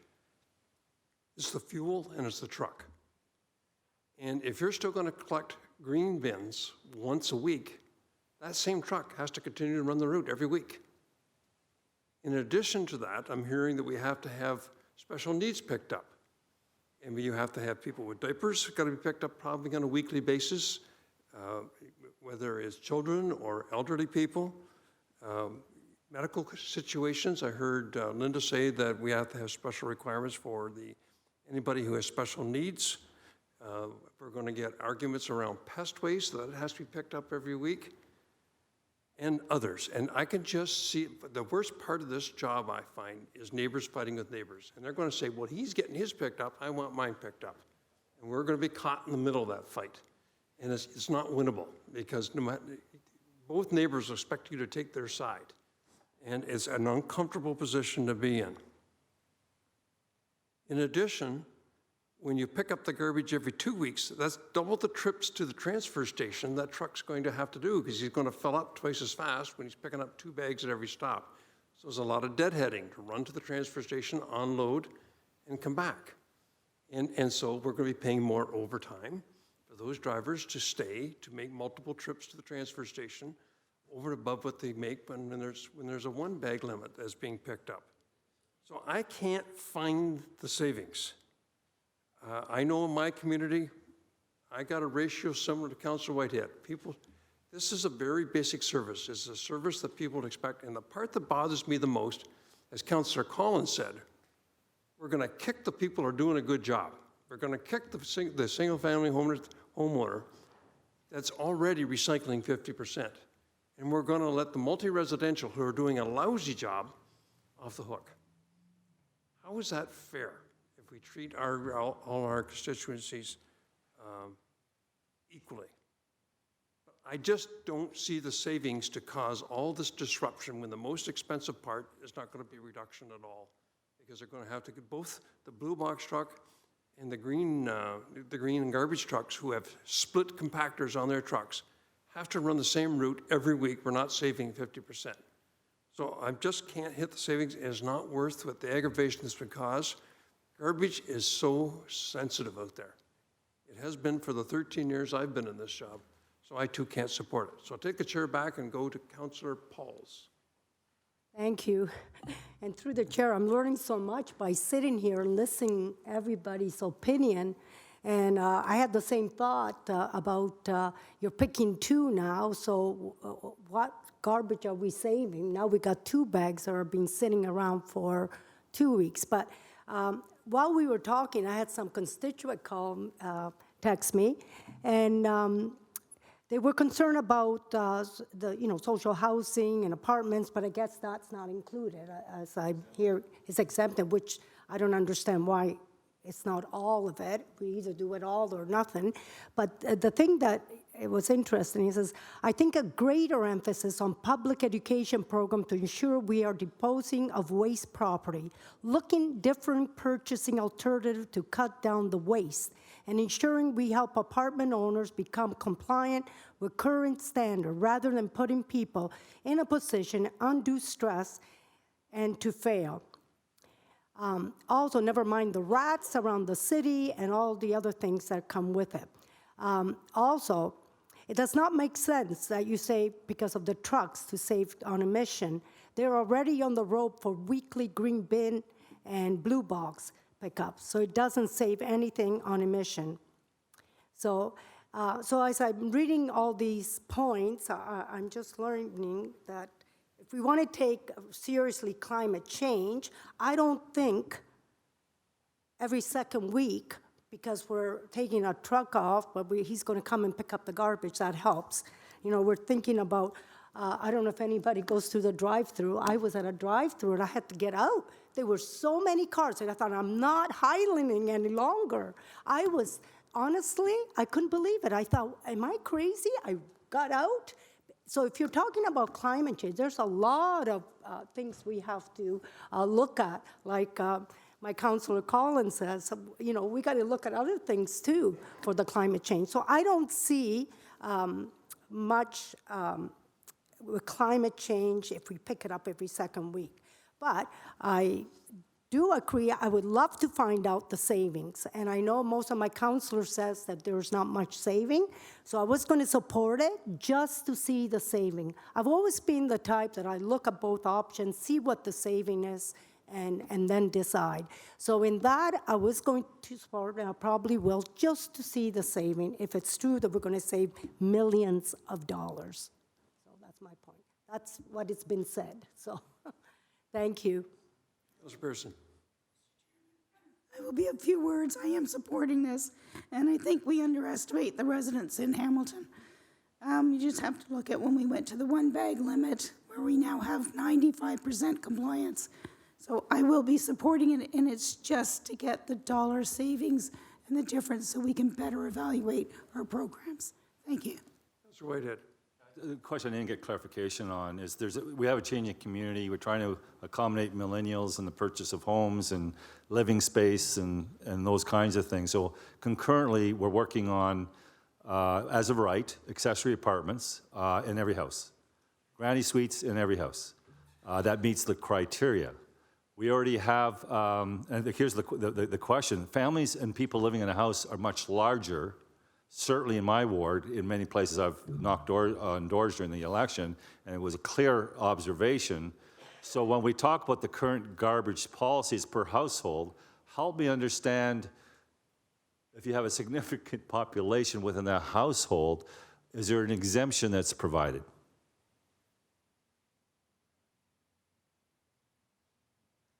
Through the chair, we would have to look at what other municipalities are doing, because as it's been pointed out, we're not the first ones down this road. So we haven't explored what exemptions and what criteria are necessary. We do have criteria today. I don't know what they are exactly. I would have to get back to you on that, but I think it's more than 3 children under a certain age and in diapers, then they can apply for special consideration and have weekly collection. So we already do have programs like that in place, but I don't know what it would look like in a bi-weekly garbage collection system. Okay. So I think that's significant, because we're moving in that direction, and it's already actually happening. I go on Magnolia, and half the semis have over 10 people living in one side of the semi, just half of it. So I don't know how it would impact on them. We're looking at intensification. We're looking at more people living in a household, but we're not adjusting our waste numbers relative to what is actually transpiring in real time in our communities. That concerns me, and it's not even contemplated in this motion. I think what we heard pretty clearly is that the truck's already on the road. So it's pretty clear that from an environmental climate change perspective, it's not happening.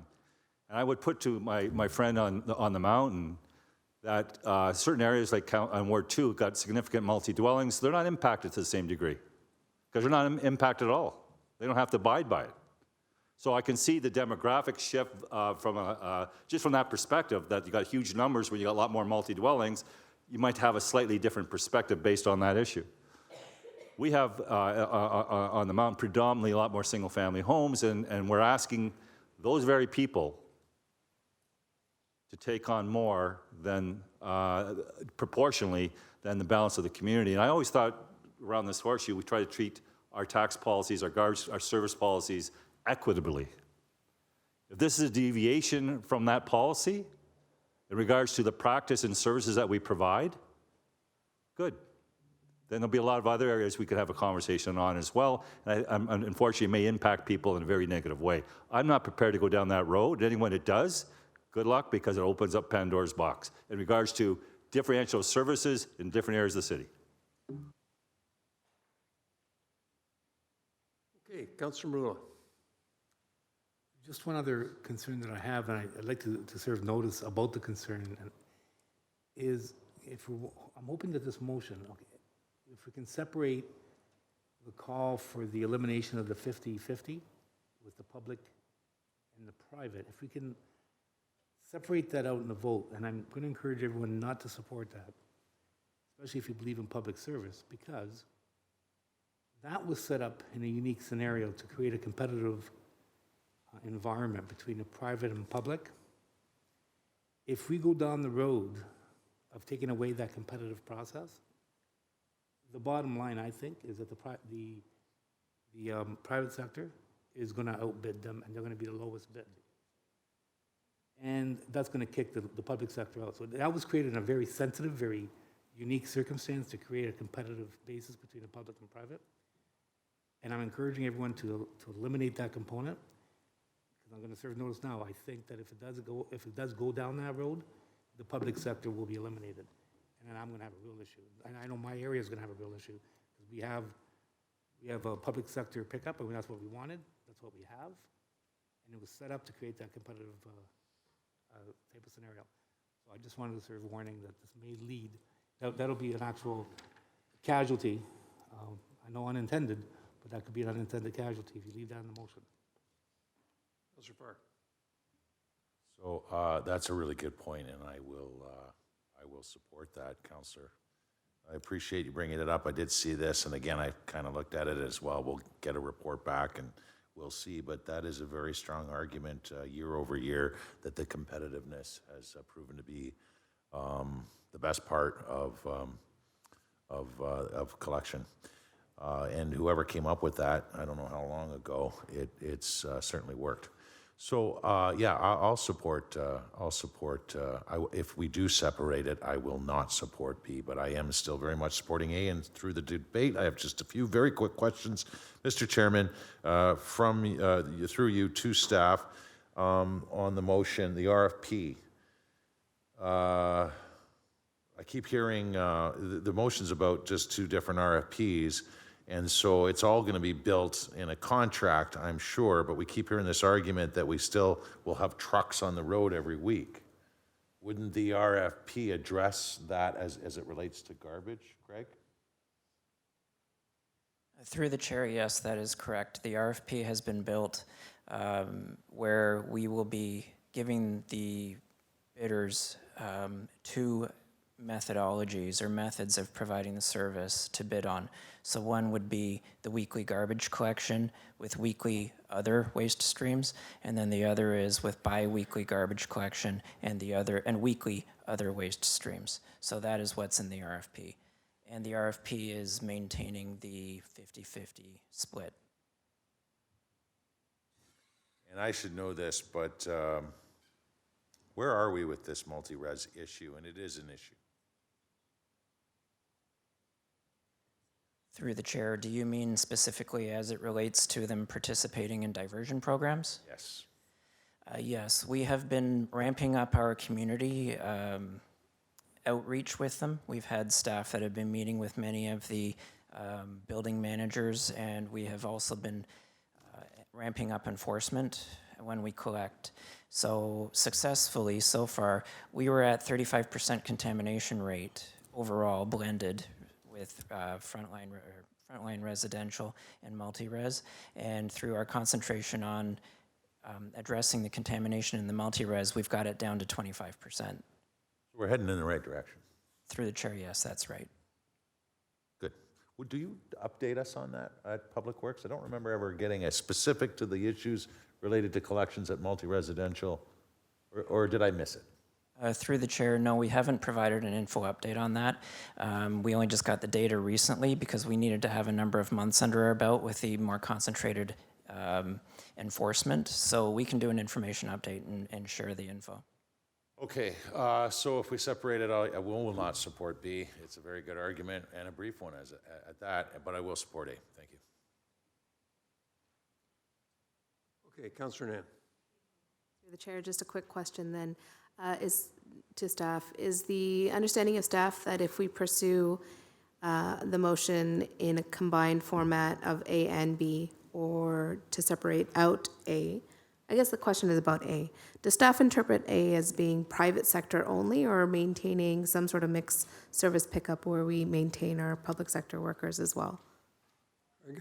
Through the chair, the way we take A is that it's maintaining the 50-50 split, so for garbage collection, so 50% city forces and 50% contracted. The way we look at B is that B would be an internal costing exercise where the city takes on the additional 50%.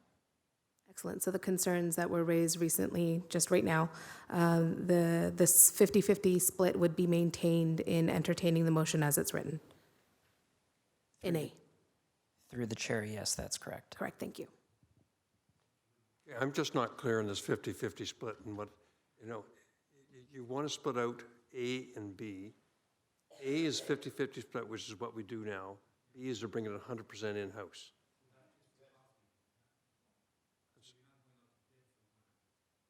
Well, we're going to internally cost it out. And turn you on?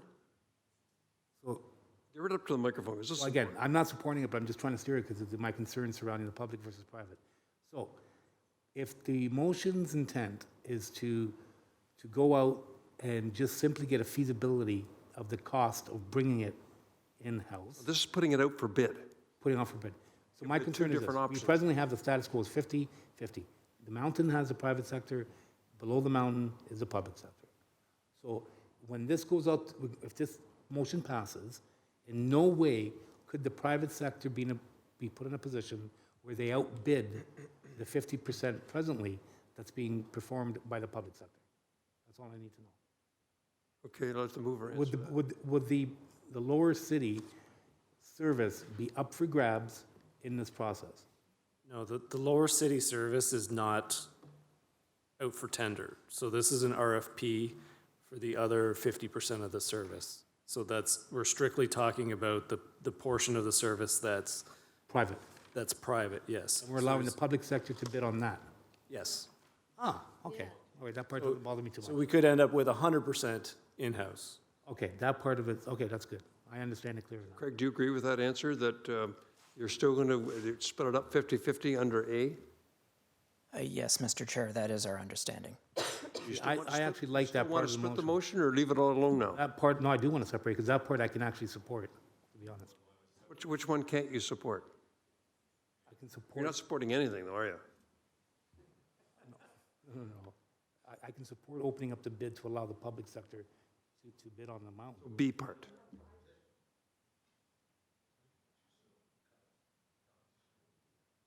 Okay, does everybody understand what we're doing?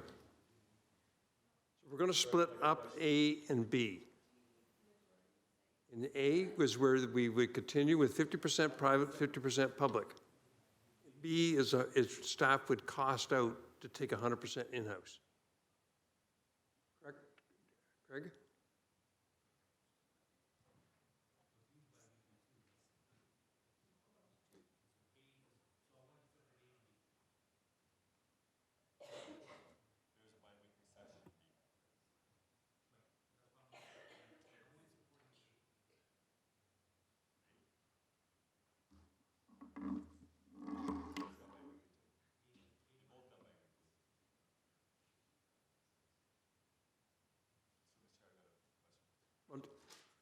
clerk just pointed out something.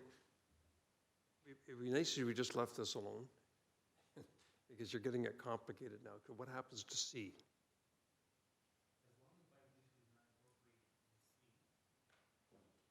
C is the staff report back.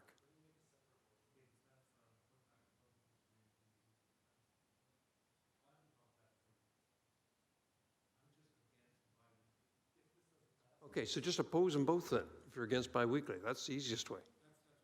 Okay. So we're not going to split them up. We're going to do it all as one motion, just to make this clear. Because it looks like it's going to be a close vote, one way or the other, both here and at council, I suspect. And so we're not going to split anything up. A, B, and C are going to remain as Councillor Danko moved it, and Councillor Pearson seconded it. So, Mr. Chair, I guess the challenge I'm having is that there's absolutely zero contemplation or direction or work plan for the city waste to endeavor into the costing of us doing it in. So we're just dealing with the contractor right now. No, you're not. You're dealing with A and B, so vote against B. Is that what B is? Is to? A is to continue. No, but my understanding, this was in the context of the 50/50, is it not? A is. A is. B is 100% in-house. No, but understand, 50% of the services being served in one geographic area, 50% of the services is in another geographic area. So this makes it more complex, because the issue for me is when I look at B, I don't understand, does that mean that the area that you're going to, that's being directed and you're getting costing on for the delivery of bi-weekly is in the area that, or would include or be inclusive of the areas already being serviced by the unionized workers in the lower city? Because that's not the case on the mountain. So help me understand, in practical terms, if I was to exercise this, understanding that 50% of the services are already being provided to the city, and now we're throwing the bi-weekly component into it, in practical terms, looking at this motion, what happens to what is going on now? The same. Yeah, but the lower city has, so does this contemplate that you'll be looking at the cost of delivering the service? Because we know in different geographic areas, Mr. Chair. A is the exact same as we do now. B is to take it all internally. But we know that in different geographic areas in the city, there's different costs associated for many different variables and reasons. So when you're looking at a bid here, you're looking at the bid consistent with the tender expiration date. So for the exact same scope of that service, you're now incorporating bi-weekly and you're allowing the city to bid on it. Is that correct? Is that my understanding? Greg, do you want to talk? I can't seem to get it through. Through the chair, section B allows for the internal costing. So everywhere that gets contracted service now would be costed out internally for the potential of the city taking over that service. Okay. Now, what about areas that you're already providing services in? They would remain in-house services. No, but in the context of bi-weekly. They still remain in-house services. We're losing this. If you're looking at a tender to identify cost, and I know this because I went through this question before on the variability of some of the procurement and the cost that came in, and I was told that geographic areas contribute to the cost. Denser, wider, all kinds of issues. So we are now looking at the area that's currently getting contracted services, and we're basically saying, hey, contractor and city, bid on the bi-weekly as a component. So that's taken care of. But that's not taking care of the piece that we're currently providing services in, and we won't have pricing on because it's not the same geographic variable to associate those direct costs in that geographic area. So now you've got two different scenarios going on at the same time in the public sector. So through the chair, the collection zones are not changing in any of the scenarios. And the way that the bidders bid it and the way that we'll be pricing it internally is on a per pickup basis, so per house. So that eliminates all of the variability for distance traveled. So if you've got a geographic area that's predominantly or significant multi-dwellings, which is in fact the lower city, there's going to be a heck of a lot lesser cost because a lot of those, in the context of the biweekly, because you're not doing biweekly at the, as part of that contract. And then you got a different geographic area because a lot less multi-dwellings, townhouses, condos. Then you got a different variable that comes into place on the biweekly based on capacity. So help me understand, that those are significant variables in the costing, is it not? It's a price per unit, is what I heard Craig say. How do you do that? Because economies of scale, you can't do it. That's true. So through the chair, the lower city isn't part of what is being priced out here because it's already city forces. But we do compare prices A zone and B zone, A zone being the lower city and the B zones being on the outlying areas and on the mountain. And that's one of the reasons why we have the 50-50 split, because it demonstrates the cost effectiveness of the two different methods of providing the service. But as far as this motion goes, the lower city doesn't change in any of the scenarios from what is provided today. So we will be absent of having a legitimate and bona fide costing in the lower city for biweekly garbage pickup.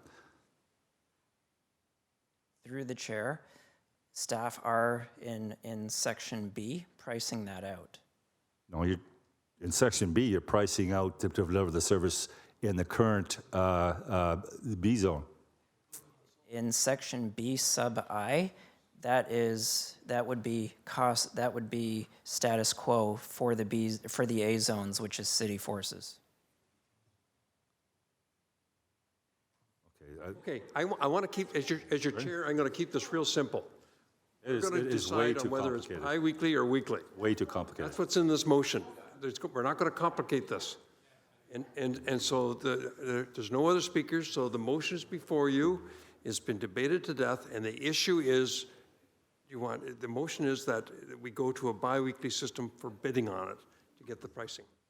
And so I'm going to call the question now. All in favor of the motion for bi-weekly? Or no, you're going to just vote electronically.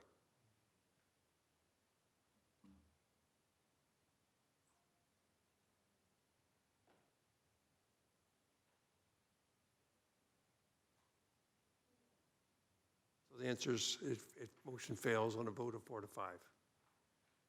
Just leave that up for a second, can you?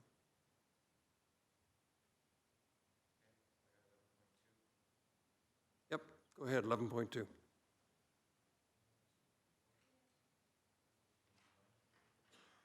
that's fine. Councillor Collins. I believe staff have already dealt with this between the time that I put it as a notice and I'm moving it today. So, I mean, we could pass it anyway and it accomplishes the same. So moved by myself, seconded by Councillor Marula. Okay, discussion on it? Seeing none, all in favor?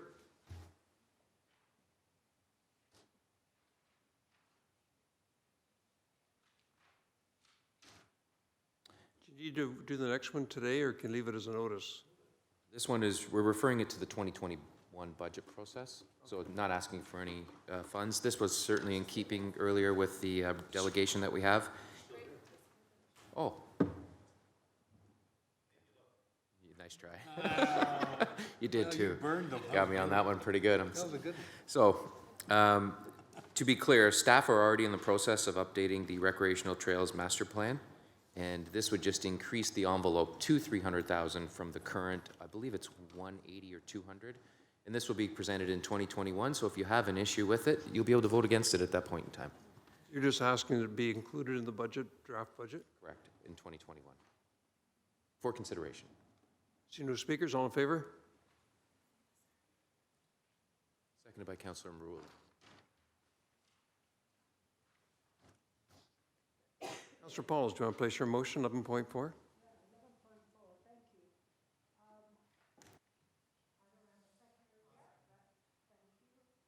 You're seconding it?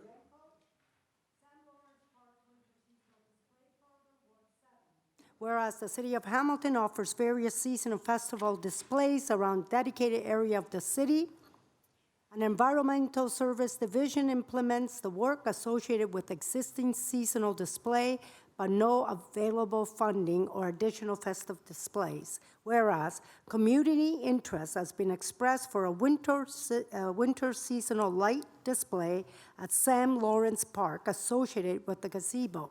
Therefore, be it resolved that a winter seasonal light display at Sam Lawrence Park gazebo be implemented with a capital cost of $2,000, inclusive of HST, to be funded from Ward 7 area rating, discretionary project 330170970.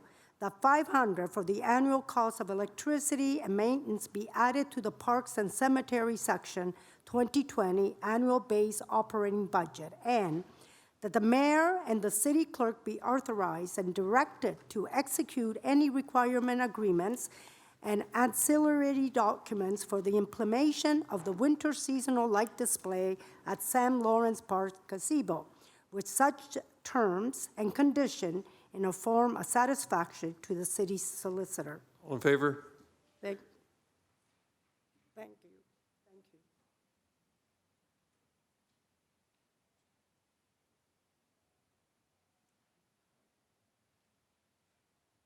Carries unanimously. Councillor Collins, want to place your motion?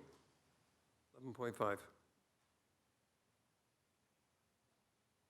It's moved by myself, seconded by Councilor Marula, that the city increase the minimum vehicle fee to $10 from the current $8.50 as of January 1st, 2020. The anticipated revenues of $100,000 be used to offset the 2020 budget increase. And as I've noted here, this is one that I actually pursued last year, but I decided not to bring it to committee, but we'll do so this year. We haven't increased the fees at the community recycling and transfer stations since 2011. So if there are any questions, staff will answer them for you. It's fairly straightforward. All in favor? You have Councillor Whitehead, I think, on your list. Oh, yeah, Councillor Whitehead, go ahead.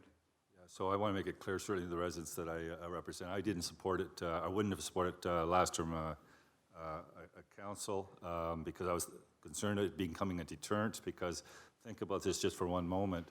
People are actually taking the initiative, instead of leaving it at the curb or dumping it in the escarpment, they're taking the initiative to take it to the transfer station and fulfilling responsibility. I thought they should be rewarded and not penalized for doing that. So that was the underlying principle. Well, for bulk pickup, it's free.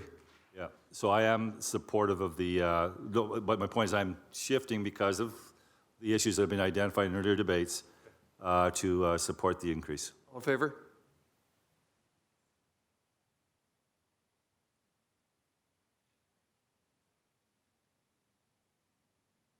Carries unanimously. Councillor Collins, place 11.6.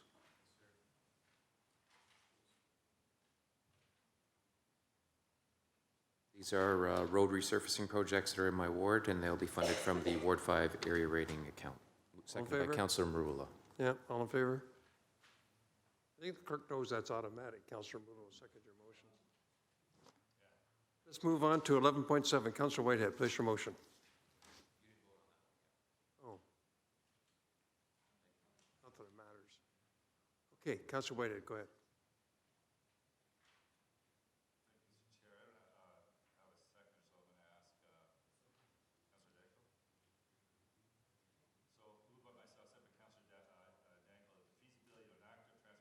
Connection.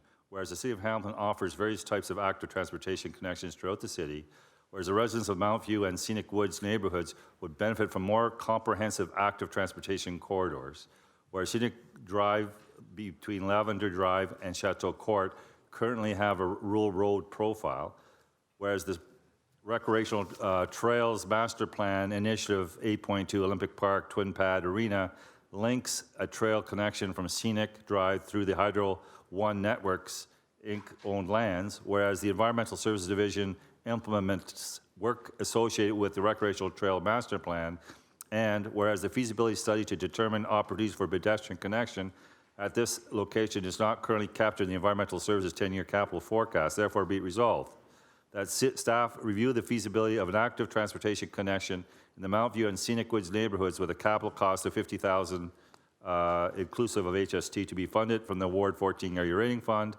That staff be authorized and directed to discuss opportunities with Hydro One Networks, Inc. with regards to the possible land use agreement for trail construction and maintenance to the Hydro One Networks and own lands, and that the mayor and the city clerk be authorized and directed to execute any required agreements, ancillary documents with such terms and conditions in a form satisfactory to the solicitor. So, Mr. Chair, you know some of this area already. Rural cross-section road, no sidewalks. In fact, I got shot to a court where I got families, young families, and they literally have no access to safe parks. They can't take a carriage anywhere. So what this is really is, we identified, for example, in Chateau Court, it dead ends right on to Olympic Park, a hydro court. All in favor? Well, I think it needs to be explained, Mr. Chair, because... Forget it. Councillor Farr, are you okay? Okay. I am very, very impressed, and if it doesn't work out with the hydro discussions, you should consider parking protected bike lanes. Okay, it's been moved and seconded. I'm going to try to move things along here. All in favor? Nope. We have Councillor, there's another. Councillor Danko, introduce your motion on waste collection.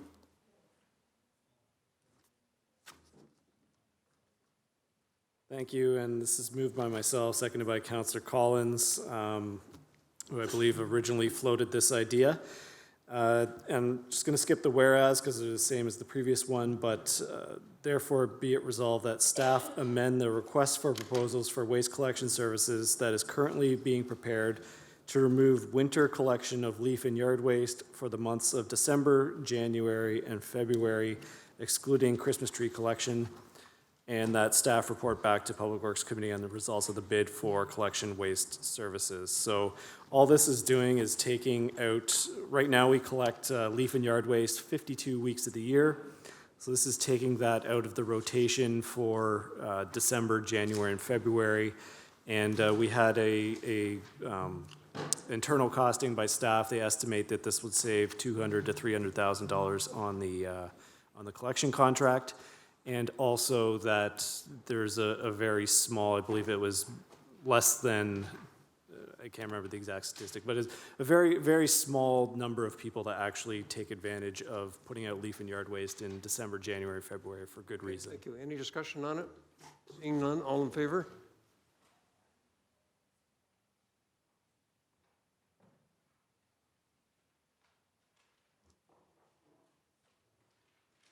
That carries. There are two notices of motion, but both movers have agreed to leave it as a notice. So we'll move on and go to general information and other business. Do I need them? Oh, here it is. I have a mover and a seconder to approve the amendments to the outstanding business list. Moved by Pearson, seconded by Whitehead. All in favor?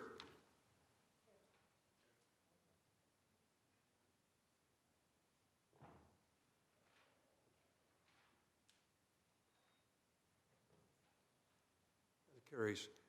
Just before we adjourn, General Manager McKinnon, do you have any other update and anything you'd like to share with us?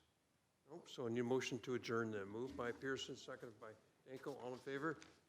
That's carried.